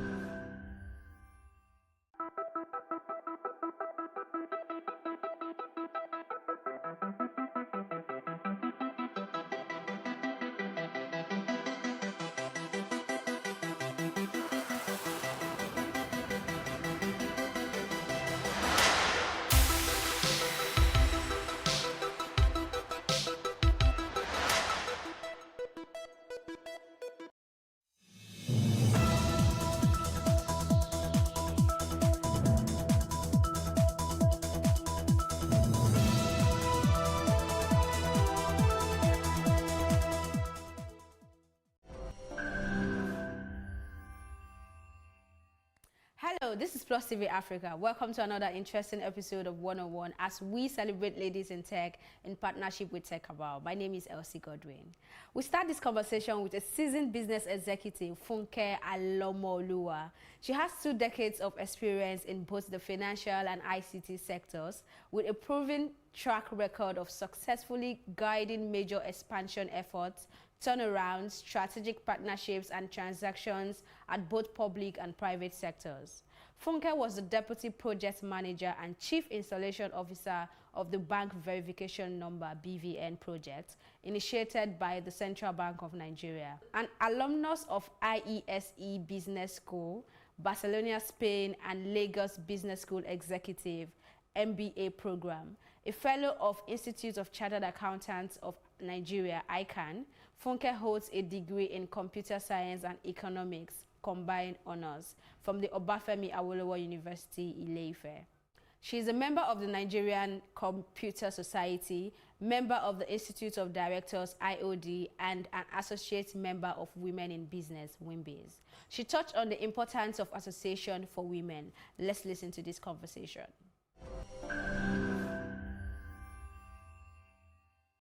Thank you, Madam Funke, for being here with us on Plus TV Africa. Thank you, Elsie. Okay, from what I see here, you're a member of the Nigeria Computer Society, member of the Institute of Directors, that's IOD, and associate member of Women in Business, WIMBIZ. Yes, please. How important is association to you? And would you recommend being part of an association to a young lady who is looking to build a career in tech? Thank you so much, Elsie, for that question. I believe that association is very important. The best of us is not as good as all of us. Okay. And when you join an association, it gives you opportunity to a wider perspective. You meet people. By meeting people, you're able to improve your own knowledge base. Apart from the fact that it helps you to contribute, you're also able to improve your own knowledge base. From improving your knowledge base, you can improve your perspective. You can improve, it helps you, the quality of our lives is actually dependent on the quality of our network. And when when you join an association, it already shows a select set of people. For instance, WIMBIZ gives you access to quality women that are doing great in their profession. LBS alumni, for you to have been part of Lagos Business School alumni, that means you must have done some courses there. It already profiles you, and when such people meet you, they are no longer checking your integrity. When you join IOD, you are able to learn, you are able to meet other directors from other companies. You're able to learn from what they are doing, and you are also able to share your perspective. Okay, let's focus a bit on WIMBIZ, because that's a women association, women in business, right? Yeah. And there is this phrase that goes around of people saying women supporting women. Yeah. Would you say you're seeing a lot of that in the tech industry and also in this association you're part of? Yes, I can say that WIMBIZ is actually doing a lot in terms of women supporting women. For instance, the last conference was about Unstoppable You. Okay. So one of the things they did was to actually bring a lot of women that have succeeded. Despite all, women that have chosen to be great by choice, not based on their circumstances. So these are people that if you sit in your house, you do not have access to that network. Okay. But based on their network, they were able to bring that, and everybody was able to contribute to it. So you listening to such women has also inspired you. And one of the ideas I was able to implement at work was based on my attending one of the women conferences, and I heard somebody sharing about how she was able to implement a dream, and that actually helped me to implement something that I had in mind for about 18 months, and I didn't know how to go about it. So I believe being part of an associations is very, very important, and I wish I had started earlier. Oh, okay. I was going to the part of starting earlier, but before we go to that, you mentioned you responded for WIMBIZ. Yeah. Now, are you seeing women supporting women in the tech industry? Yes. Okay. Women are supporting women in this tech industry, but I believe we can also do better. There are different initiatives. There are STEM, you know, that women in tech are now going to secondary schools to make sure that they can actually encourage more women, more girls to read science, technology, and mathematics. Okay, so in your profile, you said, and I think this is coming up again, where you said you wish you had discovered yourself earlier, or rather in the early days, and stopped dreaming to be a medical doctor. Yeah. What does that mean? Would you like to talk more on that? Okay, thank you so much. So while I was in secondary school, I was sort of good in all the subjects. And of course, the natural parents you want, it's either you want to be a lawyer or you want to be a doctor. And then I actually wanted to be a lawyer first, and my father said, no, art is limited, don't do that, it's better to be a doctor. So I spent a good part of my secondary school thinking of being a doctor. I even wrote a JAMB where I filled medicine, and but eventually I was able to discover that I seemed to be able to remember figures. I was very good in mathematics, and I felt computer science would be very good for me, and that has shaped my career today. So I wish I had started that earlier rather than daydreaming, wasting a whole year writing JAMB to be a medical doctor. Okay, so negotiation is one of your core competencies. Would you say this is from your background as a financial person, or it's just a skill you developed? Negotiation is a skill I developed during my first managerial role. So by the time I became a manager, I was in a role where we needed to employ people, and then the people come to ask for, of course we have a salary scale, and they come to ask for a certain amount, and then we need to negotiate with them. And apart from that, we also had international partners that we needed to negotiate with. So they were things that I had to develop along the line. Okay. I actually went to Lagos Business School for a week's course on negotiation. Yes. Okay. And then, based on practice, I was able to develop it, because life is all about compromise. You won't always get your way. Sometimes you win, sometimes you lose, sometimes you learn, and sometimes you just compromise. How important would you say negotiation is to an entrepreneur? Negotiation is very important to an entrepreneur, because for an entrepreneur, you have suppliers, you have customers. So at all times, you are negotiating with both of them. So it's the quality of your negotiation that determines the margin that is left for your business. So if you are very poor in negotiation, if you keep winning at all times, then you may discover you don't have any customer, you don't have any supplier and all that. So I believe it's a skill that is very important. So winning at all time can be a problem? Yes, it can be a problem. Really? How exactly? Because you're not compromising a lot? Winning at all time, you don't need, there are times where you don't need to win. Okay. Because you want to, there was a partnership we went into, and along the line, while we had done our part, the partner did not do their own part.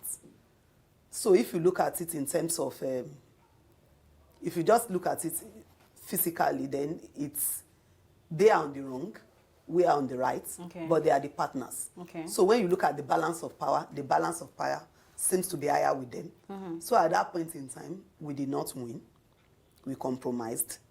It's a relationship that is still profitable up till now, and we are leveraging on that relationship to do other things. But if we had insisted that on that just transaction we want to win, then there would have been nothing to leverage on today. Okay, so in a nutshell, it's very important to know when to win and when to just compromise and let things go. Yes. Okay, so you were Deputy Project Manager and Chief Installation Officer while the bank verification number was being initiated with the CBN. Yes. How was this idea initiated? The BVN project was actually initiated to solve fraud in the financial system.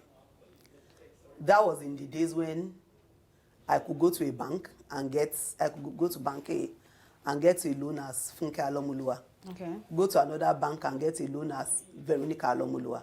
Go to another bank and get a loan as Olufunke Alomoluwa. And all the three identities will exist, and there is no way to tie them together.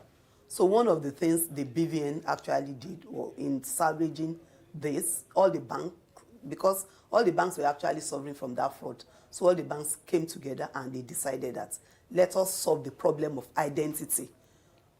So it was more to solve the problem of identity and also fraud. Okay. Because when you can uniquely identify people, then fraud can be taken care of. No matter what bank they go to. Yes. So with BVN today now, everything can be tied together. So we can know all the money that LC has in the banking. However, when the project was initiated, in order to ensure acceptable buying, it was not called that. It was called Know Your Customers. So that was the face of the project. So it was more like a KYC project, but the main intention was to actually sanitize and curb fraud in the banking industry. As a woman in the industry, have you faced any form of discrimination? And if you have, how did you handle it? That sounded like you're facing one right now. Discrimination, it has always been there, but I think the most important thing is being able to handle it based on the negotiation to say, if I get involved in this, what is the price of it? And then if you know that the price is not really going to be worth it, then you let it go. And so many times what I just try to do is I allow time to sort it. Welcome back. You're watching Plus TV Africa. Next up is this conversation with Dr. Olayinka David West, who breaks down the intricacies of being a researcher and letting the girl child blossom in any chosen field. With a first degree in computer science and MSc in business systems analysis and design from University of London and a DBA from the University of Manchester, she's currently a senior fellow and the academic director of Lagos Business School. Prior to joining the Lagos Business School, she was head of e-business at National Bank of Nigeria. She's also a digital financial services expert, consulting regularly for the MasterCard Center for Inclusive Growth and the Bill and Melinda Gates Foundation. She serves on the board of a fintech business as a non-executive director. She's also a governing council member of the Fintech Association of Nigeria. Thank you, Yinka, for being with us at Plus TV Africa. Thank you for having me. Okay, so one of your core competence is your interest in research. Yes. When did you realize that you have a special interest, and how has it helped you so far? I think realizing you have a special interest in research is something that is intuitive to us all from when we're growing up, because when you ask questions of why or how or what happened, or you probe different things, I think that has always been innate in us, and it's a talent that we haven't really exercised much. And research is really about scientific inquiry and investigation into identifying what are the elements of a problem. And with research, it's really, you can ask and answer any question. It's really about taking a question and just saying, why does this happen in this kind of manner, or why does it not happen in this kind of manner? So it's a process that takes you through, first of all, what's the problem or the question you're trying to ask, and why is it relevant asking a question in this particular area? And then you look around and say, okay, how have other people addressed this problem before? Because I think that one thing research identifies with is the fact that there is nothing new under the sun, and we're building on what other people have done. So in the world of research, we ask the question that what are you contributing to knowledge? And there must be a contribution that you're saying, okay, if a study or a model was developed in Tanzania and you're trying to say how applicable is the same thing in Nigeria, then the addition to knowledge is that you've extended the use of that model in more than one African country in general. And then you can say, yes, we might all be in Africa, but different contextual issues differ us and make us different. So that's what research is. So when you've done that, then you now present your findings, and the presentation of findings can unearth new things, and it can unearth even more, you can bring up more questions that you need to go back and answer. So it's an iterative process, it's a constant process that doesn't really end, and it doesn't change. And within that process, you're learning about scientific theories in general. You might be creating new scientific theories, because a lot of the theories we have are from developed economies in general, and not all of them are relevant in our African or Nigerian context in general. So you might take a theory, and then you might find out that, in Nigeria, some aspects are not applicable, so you're extending or modifying a theory. You're learning about how do I present results, because some of the research we do is participant-centered, so you have to go out and get experiences either through surveys or case studies using businesses, and then you present your results either using statistical tools or different type of tools. So, and then you now discuss the results, because they must be relevant to industry in terms of relevant to practice, relevant to other researchers, and sometimes research can be policy oriented and say, what's the relevance to policymakers in a different area. So you're always trying to ensure that it speaks to the audience that you're trying, so you can create a change in society in general. So research is not something that we do as, let's just do it and publish in journals and have this academic accolades. They're actually There's supposed always to... a purpose for it. Exactly, to Okay. convert and be that feedback loop back into business, back into society, to help create the change that we need. Okay. And so at Lagos Business School, we find out that that's a core element because we're trying to develop transformational leaders for Africa. And the whole idea of being transformation is that you really have to understand what's going on and have the tools to be able to come and say, these are the changes we need to make, and then the leadership skills and styles to execute those changes. Okay, so would you say curiosity is one of the core attributes of anyone who would be classified a researcher? Then we're all researchers Okay. in general. But yes, curiosity is the first thing. But I think it's about curiosity and then the scientific process that goes along with curiosity. Because in the world of research, there's engaging on a research project or writing a research paper, there's several processes that you must go through.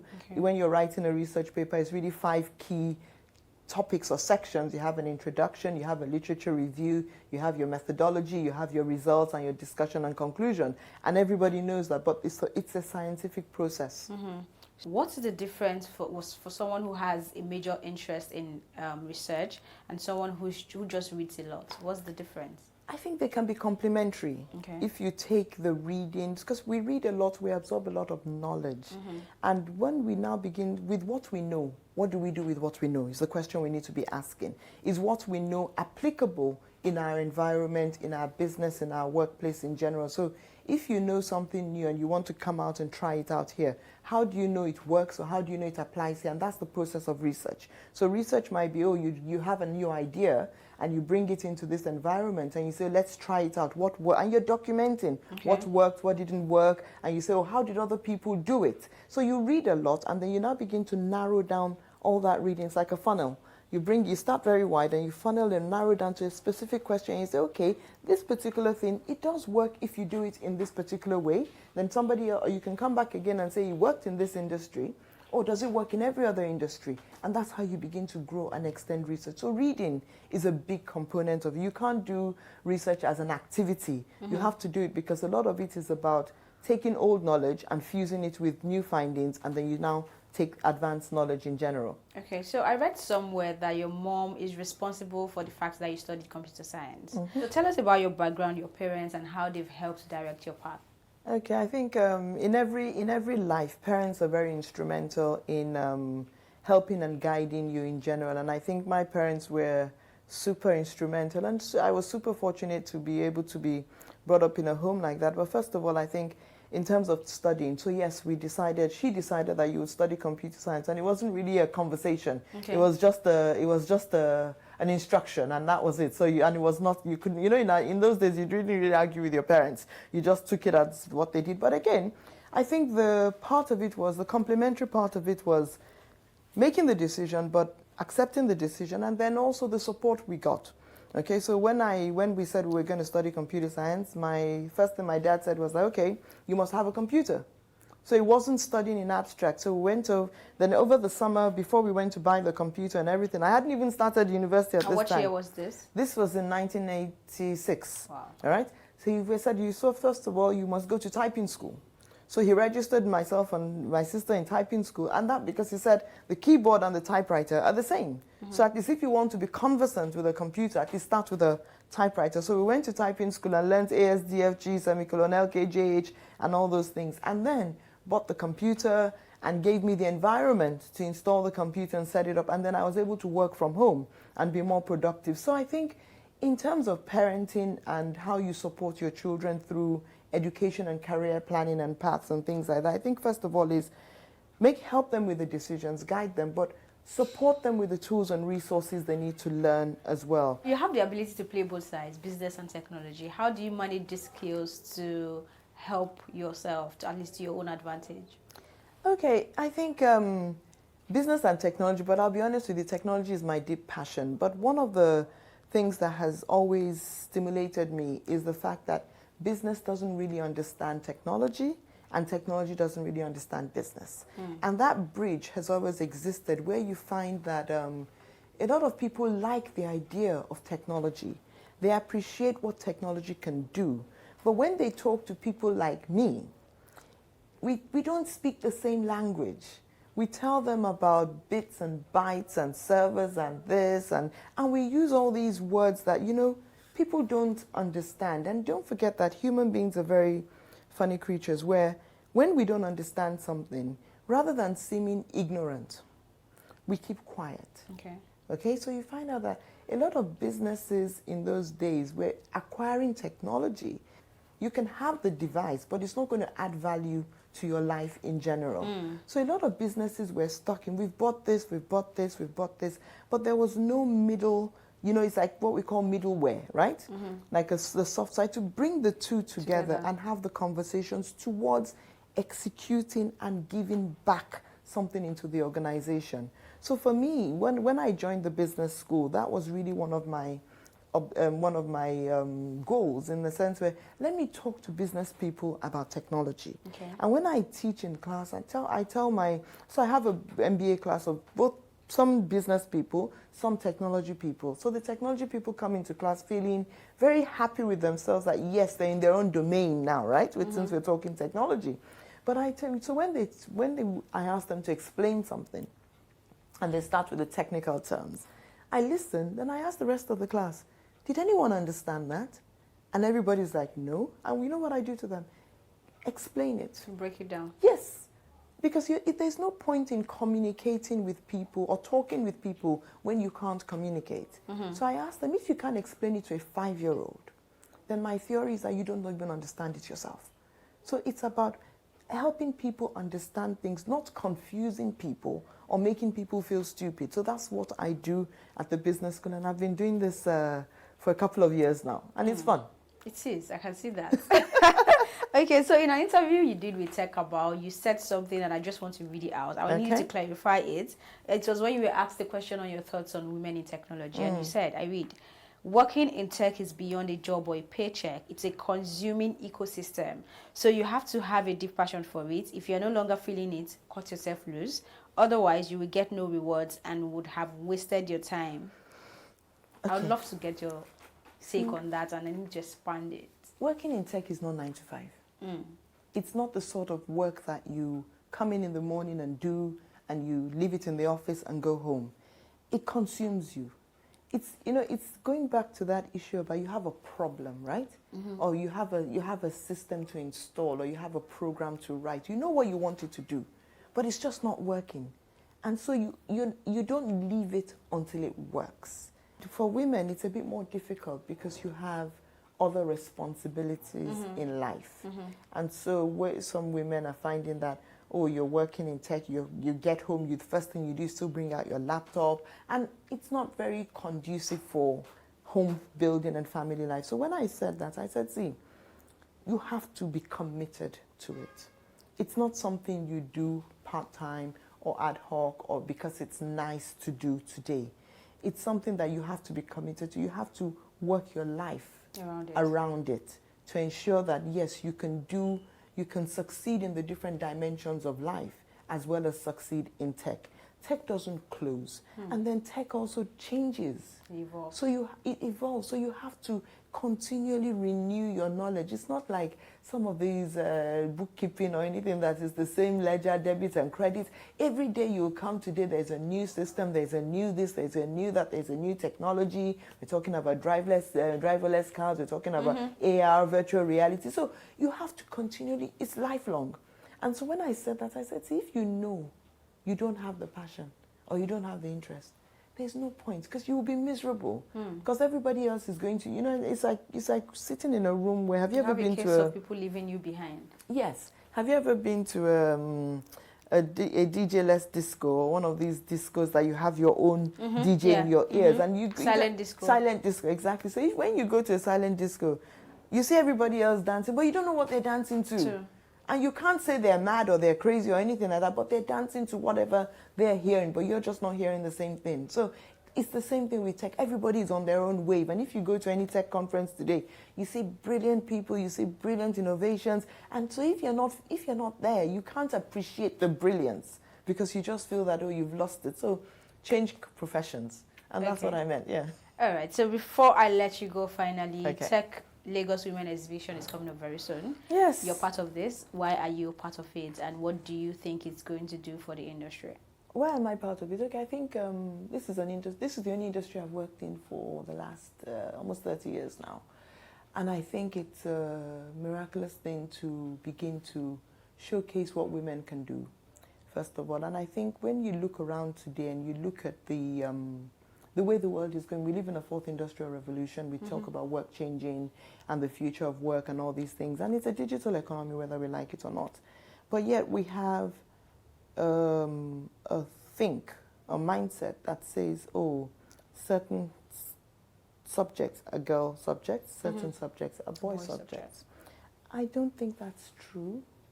I don't think, you know, when we talk about capabilities and abilities, we all have the same capabilities and abilities. So it's just about how do we help people exercise what's already innate in them? And how do we help young girls today? Because don't forget that your mindset is shaped by your community, your society, your family, and things like that. How do we help young girls today see a brighter future? How do we help them remake their own visions to ensure that, you know what, I can be a tech startup person. I can be a teacher of chemistry. I can do these things because, you know, when they talk about, oh, know your strengths, know your weaknesses and things like that, what I say is play to your strengths. Don't try and fix your weaknesses. You will never be good at it. So why are you trying to bother change something that, you know what, you don't even enjoy, you don't have the passion for? So play to your strengths, right? Build your strengths. And some of these people have amazing strengths in terms of just their ability to think, their ability to process. And don't forget, the kids of nowadays, their brains are much sharper than ours. I don't know about you. They can multitask, they can be playing games and they're having a conversation or watching television all at the same time. So how do we harness that and build an economy and build a society? And then when you think about women in general, women are more stable in terms of development, right? So you can bring a woman into a business and she will grow with you.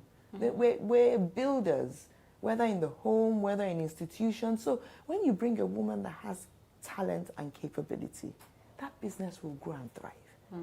And so for me, being part of this Tech About Women in Technology is critical because what we do, we're very understated, right? We don't exactly go out and take adverts and say, see what we did here today, see what we did there today. And so people feel that there's nothing going on. Because when you hear about all the tech leaders, a lot of them are the men. So there's nothing going on. So let's even begin to talk about ourselves and promote these things and let people see that, oh, you know what, women too exist in this ecosystem and they're doing different things. Because we cut across various dimensions of either the horizontal dimension or even different verticals like academia, finance, and all sorts of other things. So let's show that it's not a man's world. That's it on this episode. Stay tuned to Plus TV Africa as we bring you more interesting conversations to inspire you. Don't forget to follow us at Plus TV Africa on Facebook, Twitter, and Instagram. And do subscribe to our YouTube channel at Plus TV Africa. My name is Elsie Godwin. See you soon.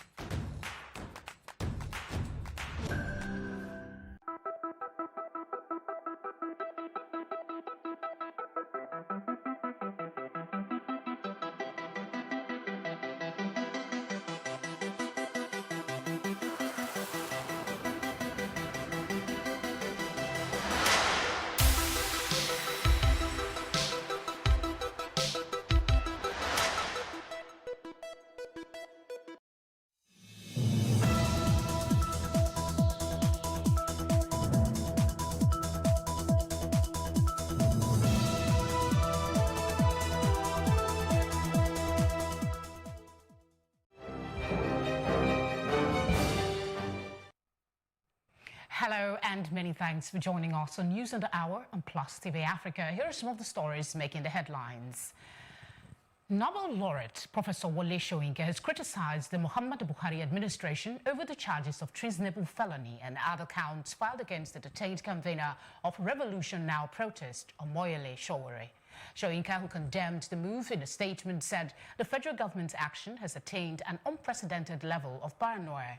He explained that he initially thought the news of the charges filed against Sowore was fake, stressing that he does not expect those who filed the charges to believe them. After weeks of detention in the custody of the Department of State Services, DSS, the government filed 7-count charge bordering on treasonable felony and money laundering against Sowore. The chief state counsel in the Department of Public Prosecutions of the Federation at the Federal Ministry of Justice, Aminu Alilu, signed the charges on behalf of the Attorney General of the Federation and Minister of Justice, Abubakar Malami. The charges were filed on Friday, a day before the expiration of the detention order of the Federal High Court in Abuja, which permitted the DSS to keep Sowore for 45 days. Still staying with that story, former presidential candidate in the last general election, Obi Ezekwesili, has said that a continued detention of co-convener Revolution Now protest Omoyele Sowore was not only unconstitutional, but also unlawful. Ezekwesili, who was also a former minister, said this on Saturday via her verified Twitter handle. She described the government of the day as one which is intolerant of criticism, which she said is guaranteed in the Constitution. Ezekwesili said he has the right to defend his constitutional right and freedom to protest any matter of governance that worries him. Sowore's convening of citizens to protest poor governance via Revolution Now is constitutionally guaranteed. She added that democracy and voice are Sesame's twins and queried why Sowore should be caged because he dared to challenge bad leadership and poor governance through Revolution Now protest. Away from that, the Police Service Commission has said that it will remove the names of candidates who did not participate in the recruitment process for 10,000 constables, but whose names were added to the final list by the Police High Command. The board explained that a genuine list would be released after the strange names on the list have been weeded out. The PSC Commissioner, Austin Brimo, confirmed on Saturday that the candidates list that was released by the force was polluted. It was guarded that the names of genuine candidates were replaced with those who did not participate in the exercise. Miffed by the development, the PSC chairman, Musliu Smith, complained to President Muhammadu Buhari, who during a meeting on Thursday made it clear to the IG that the commission had the constitutional mandate to handle the recruitment and promotion of personnel in the police. The PSC board member disclosed that the agency had received reports of candidates paying money to scale through the medical screening carried out by the police nationwide last week. He encouraged candidates who were extorted to report to the commission, stressing that the board would address the complaints. 4 staff of the Oyo State College of Agriculture and Technology, Igbora, and 1 other person who were kidnapped on Thursday have regained their freedom. The 4 staff of the institution who were kidnapped are the chairman of the academic staff of Polytechnics, ASAP, Opadije Oluyide, secretary of the union, Benga Alayande, 2 other staff of the institution, and a wife of one of the victims. The kidnapped victims were released on Saturday, though it is not clear whether ransom was paid to secure their release. Public relations officer of the institution also confirmed that the victims have been released. Still in the news, the Imo State Election Tribunal has dismissed the petition of the All Progressive Grand Alliance and its governorship candidate, Senator Ifeanyi Ararume, for lacking merit. The tribunal, in its sitting, also dismissed the petition of the candidate of the Action Alliance party, Uche Wosu, for incompetence. 3 petitions were filed by the governorship candidates of the Action Alliance, All Progressive Congress APC, and All Progressive Grand Alliance ABGA, asking the tribunal to nullify the election of Ihedioha of the People's Democratic Party, the PDP, on the ground that he was unlawfully declared as the governor of the state by the Independent National Electoral Commission, INEC. However, 2 of these petitions have now been dismissed. The National and State House of Assembly Election Petition Tribunal, sitting in Kaduna State, on Saturday ordered a rerun in 22 polling units of Kaganko State Assembly constituency. The order follows the tribunal verdict sacking Morundia Tanko, candidate of the People's Democratic Party, PDP, in the March 9 election for Kagoka State constituency, who was declared winner of the poll.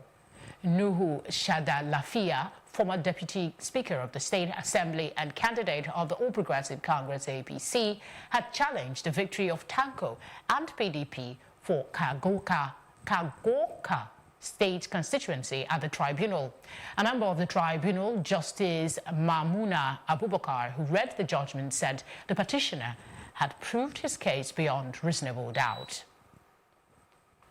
Scores of Boko Haram terrorists have been killed in 3 different locations in Borno State as the Air Task Force of Operation Lafia Dowele conducted air interdictions against them. According to the spokesman of the Nigerian Air Force, Air Commodore Ibikule Daramola, several of the terrorist structures and hideouts were destroyed as well. Daramola announced in a statement that the airstrikes were carried out following credible intelligence information on the activities of the terrorists in the locations. Daramola said the raids were executed between 13 and 20 September 2019 based on credible human intelligence reports, which were also corroborated by confirmatory intelligence, surveillance and reconnaissance missions. A professor of international law, Aki Oyebode, had alluded to the fact that Nigeria could have done more in the way it handled recent xenophobic attacks against Nigerians in South Africa. While having an exclusive conversation with Plus TV Africa, the legal icon expressed his dissatisfaction on the unfortunate development. The AU believes by the year 2063, 100 years after it was established, that the entire African continent should become a union, okay, just like the European community and African Economic Community. And it is the reason for which I felt so sad when South Africa started maltreating fellow Africans for reasons best known to them, burning their establishments, some suffering loss of their very lives, and to the extent that Nigeria was reluctantly compelled to ask its nationals in anguish to come back home. And we've been returning Nigerians from South Africa for the last couple of weeks. So, and the African Union must feel really embarrassed because Nigeria is a key player on the African continent. And if that could happen to Nigerians, not only Nigerians, I understand Malawians too have been repatriated. Zimbabweans were maltreated, Mozambicans, all the non-South African Africans. So that's why people really talk of Afrophobia instead of xenophobia. Xenia is from the Greek, it's the Greek meaning for friendship. Love for foreigners, but when you hate foreigners, that's why we talk of xenophobia, you know. And although Cyril Ramaphosa has apologized and sent an emissary, but Nigerians are still not assuaged by what happened to their fellow nationals. Yes, but there's little that Nigeria could do in the circumstances. I was a critic too that we're still weak-kneed in our response to South Africa.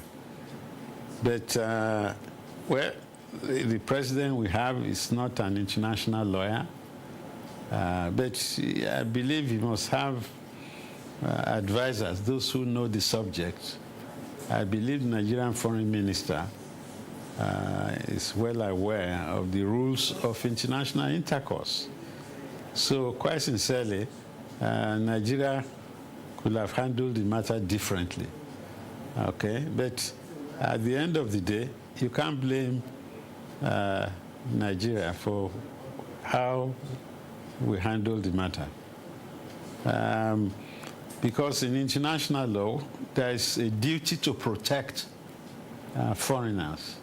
Either what you call an international minimum standard of treatment, or a treatment, what you call the national standard of treatment, that's treating foreigners like your nationals, or or you have what you call a most favored nation treaty, okay?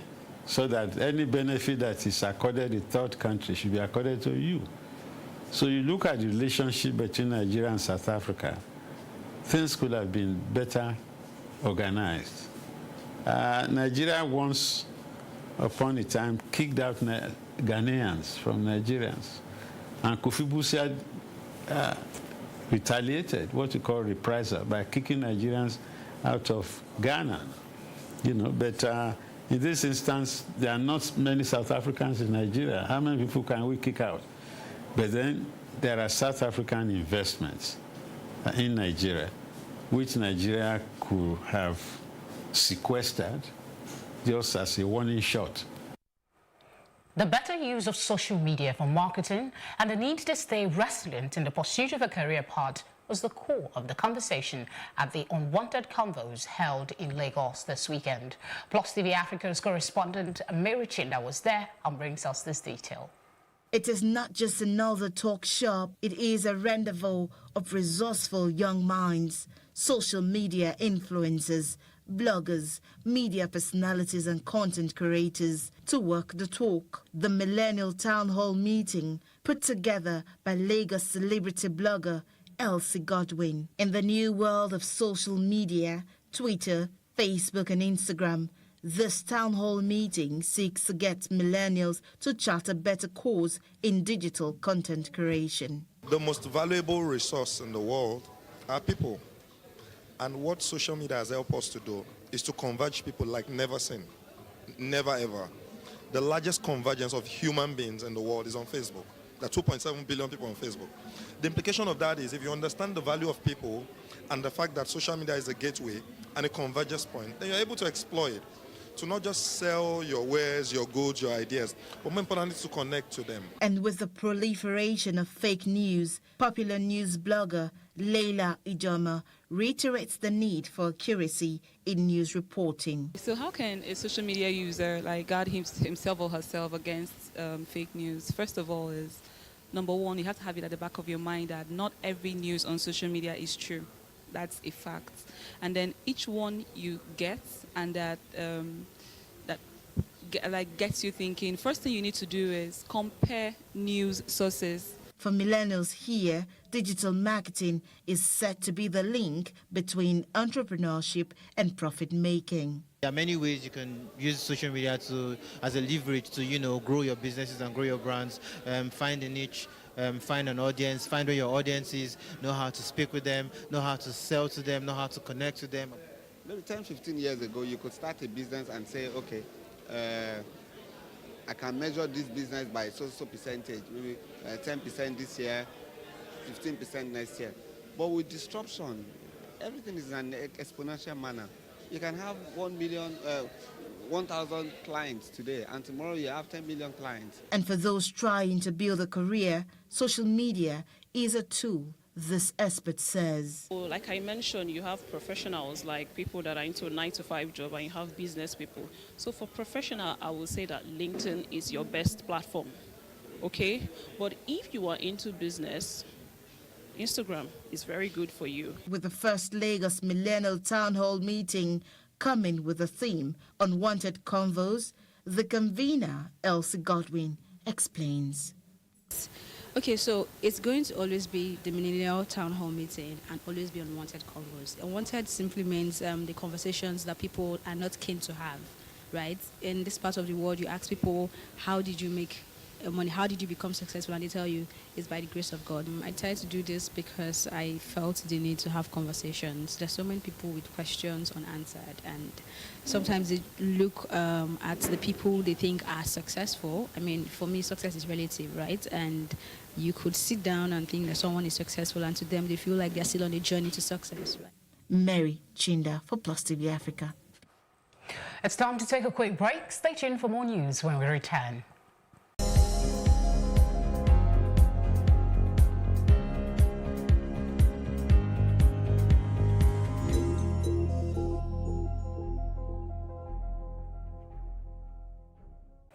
An Iranian held for more than 4 years by Somali pirates has been released, the humanitarian organization that helps hostages said on Saturday. Mohammed Sharif Panahande was a crew member of the FV Siraj, an Iranian fishing vessel that was captured off the coast of Somalia in March 2015. He was one of the last 4 hostages being held by Somali pirates. Leslie Edwards, who negotiated the release on behalf of the partnership, said Sharif was very ill and would not have survived much longer. Following medical tests, he will be flown home to Iran in the coming days. Now, thousands of people demonstrated in Algiers for the 31st consecutive Friday of mobilization, despite a large deployment of police and a few days after the announcement of a presidential election in December, a vote rejected by the protest movement. This movement excludes any election of Abdulaziz Bouteflika's successor, pushed to resignation in April under the combined pressure of the street and the army, without a prior departure from the system in power for 2 decades. Up next is our foreign news.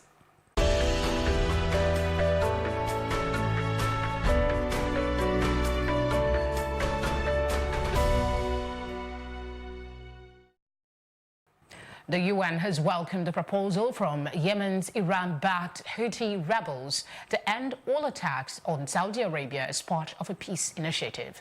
A statement said the proposal could send a powerful message of the will to end the war.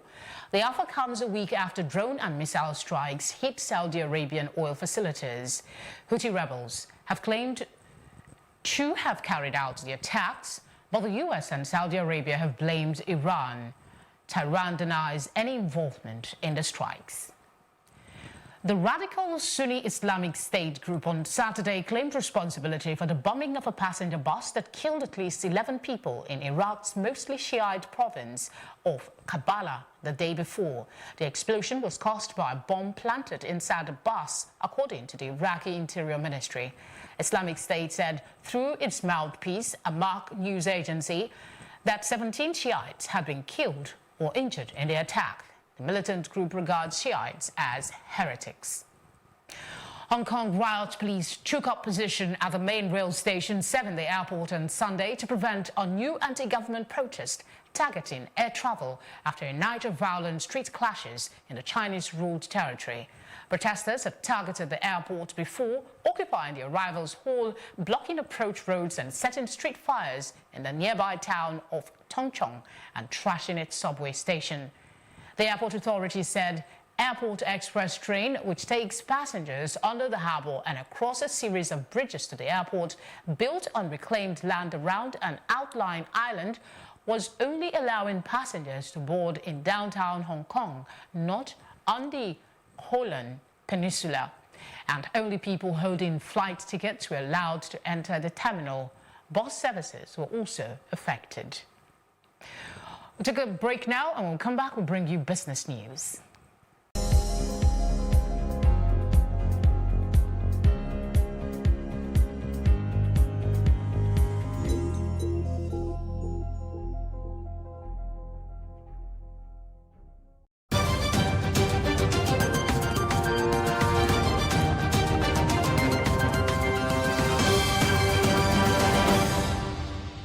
The Nigerian National Petroleum Corporation, NNPC, says it will begin full rehabilitation of the nation's 3 refineries by January 2020.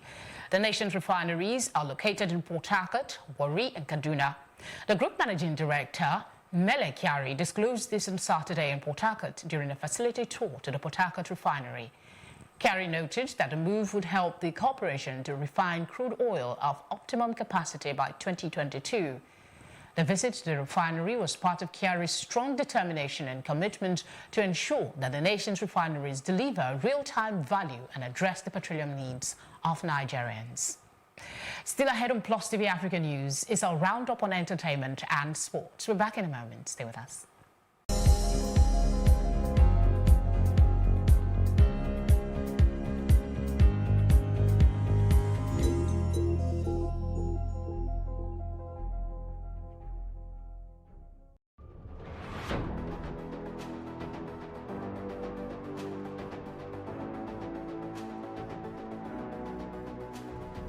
first point of accountability is asking questions.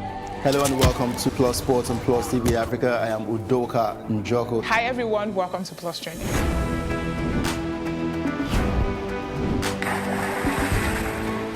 You cannot continue to recycle poverty while you're spending a lot of money on unproductive ventures. The government has to feel the impact. Honorable Commissioner, sir, welcome to the show.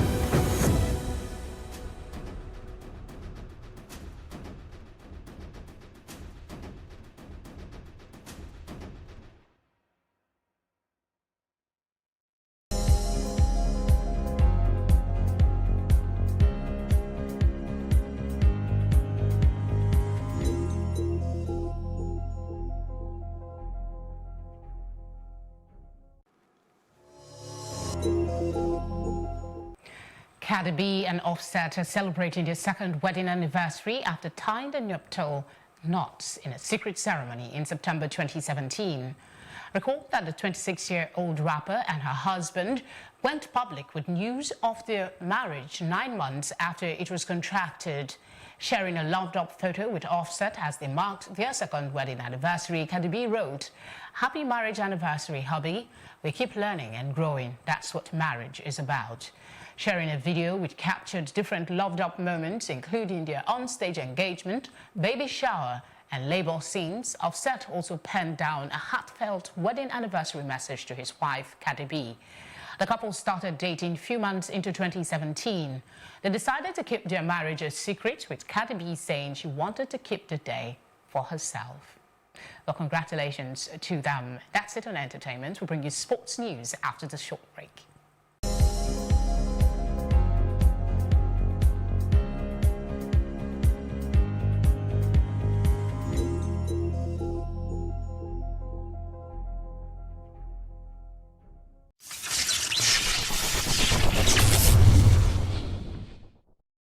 Super Eagles Samuel Chukwueze recorded an assist at Villarreal, recorded their second win of the season following a 2-0 home victory against Real Valladolid in their La Liga clash on Saturday. Chukwueze started the game from the bench and took the place of Moy Gomez in the 66th minute. Veteran Spanish midfielder Santi Cazorla put Villarreal ahead from the penalty kick spot in the 77th minute. Javi Ontiveros netted the second goal a minute from time, with Chukwueze providing the assist. The young Nigerian international has so far this term scored once and recorded an assist in 4 La Liga appearances for the Yellow Submarines. Villarreal's next league game is against FC Barcelona on Tuesday.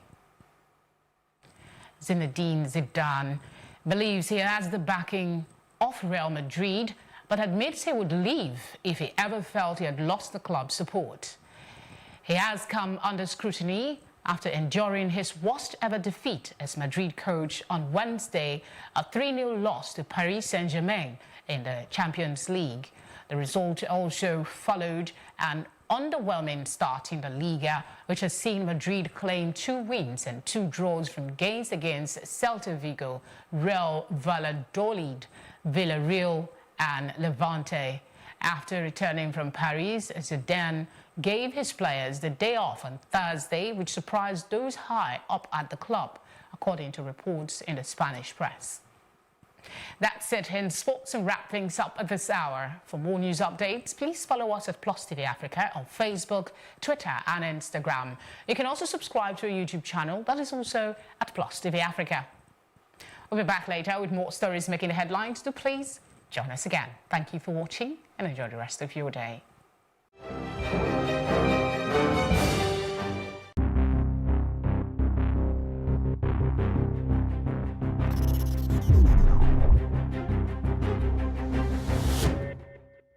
Welcome to The Advocate, a program that thrashes out all the topical issues of the day. When you are in government, you don't see nothing wrong with whatever is happening. The moment you are out there, everything is wrong. You can't even see Yes. many women now, and when they're there, they're not even really making a mark, and then they have an NYSC problem and this and that. Disastrous for a president To even say be he's unaware. unaware of the chief It's justice. a ploy. It could be a strategy. That strategy was It's a very, backfire. very terrible strategy. Because the buck stops at your table. Whether it's that we don't look after our cities, and quite frankly, Nigeria is becoming a very ugly place. When you are the only one feeding the people with this news and there is nobody countering them, it becomes, the news.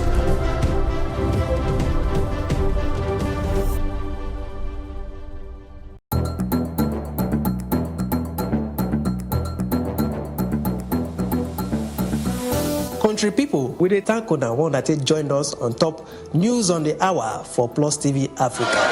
This na number 63 Massey Street for Itafaji, where building just collapsed by 10 a.m. this morning. They say the Oga of the indigenous people of Biafra, Nnamdi Kanu, don't tell federal government say if they provoke am, it go cause wahala for inside the country. Because if the British citizen no be say you go enter Nigeria, come cause kasala, run go Britain, go stay in peace. Them say na the diesel truck catch fire as they try offload the diesel wey dey inside comot. Fire department come try quench the fire. For the first time for Nigeria, every go enjoy television news for Ogbonge Pidgin English. For more tori, make una kukuma follow us at Plus TV Africa on top Facebook, Twitter and Instagram. Make una subscribe to our YouTube page and for Star Times on channel 308. Welcome to Tea Time on Plus TV Africa, where we bring you the biggest entertainment stories and, of course, analyze them for you. You can have both parents and still end up as a useless child. I see them every day. Most times I worry more about where I'm coming from and where I am now, and that determines my next step. Why are you sounding like an Alibaba now? Plus TV Africa, we're feeling good. No time to dull, everybody feeling alright.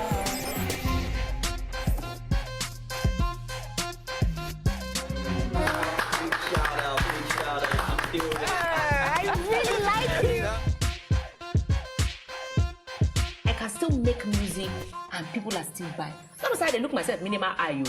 Akpala music is for mature-minded people. I got DMs sometimes from Malawi, like, Sleeping early.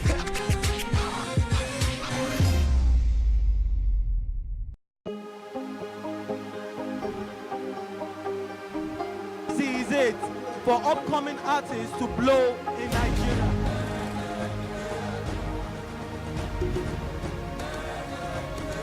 Welcome to Plus Trending. I am Bookie November, your host, saying thank you for joining us on today's episode. Welcome back. It's Tea Time on Plus TV Africa. Practice makes perfect. I'm not perfect yet, but I'm a lot better than I used to be. He's a king. He's entitled to marry 100 if he wants to.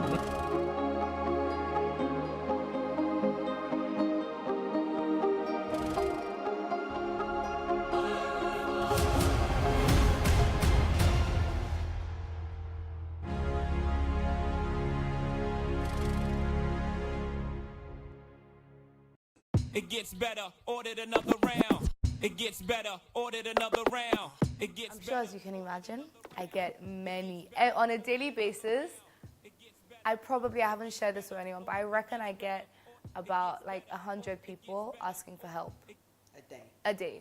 That's a fact. I can prove that.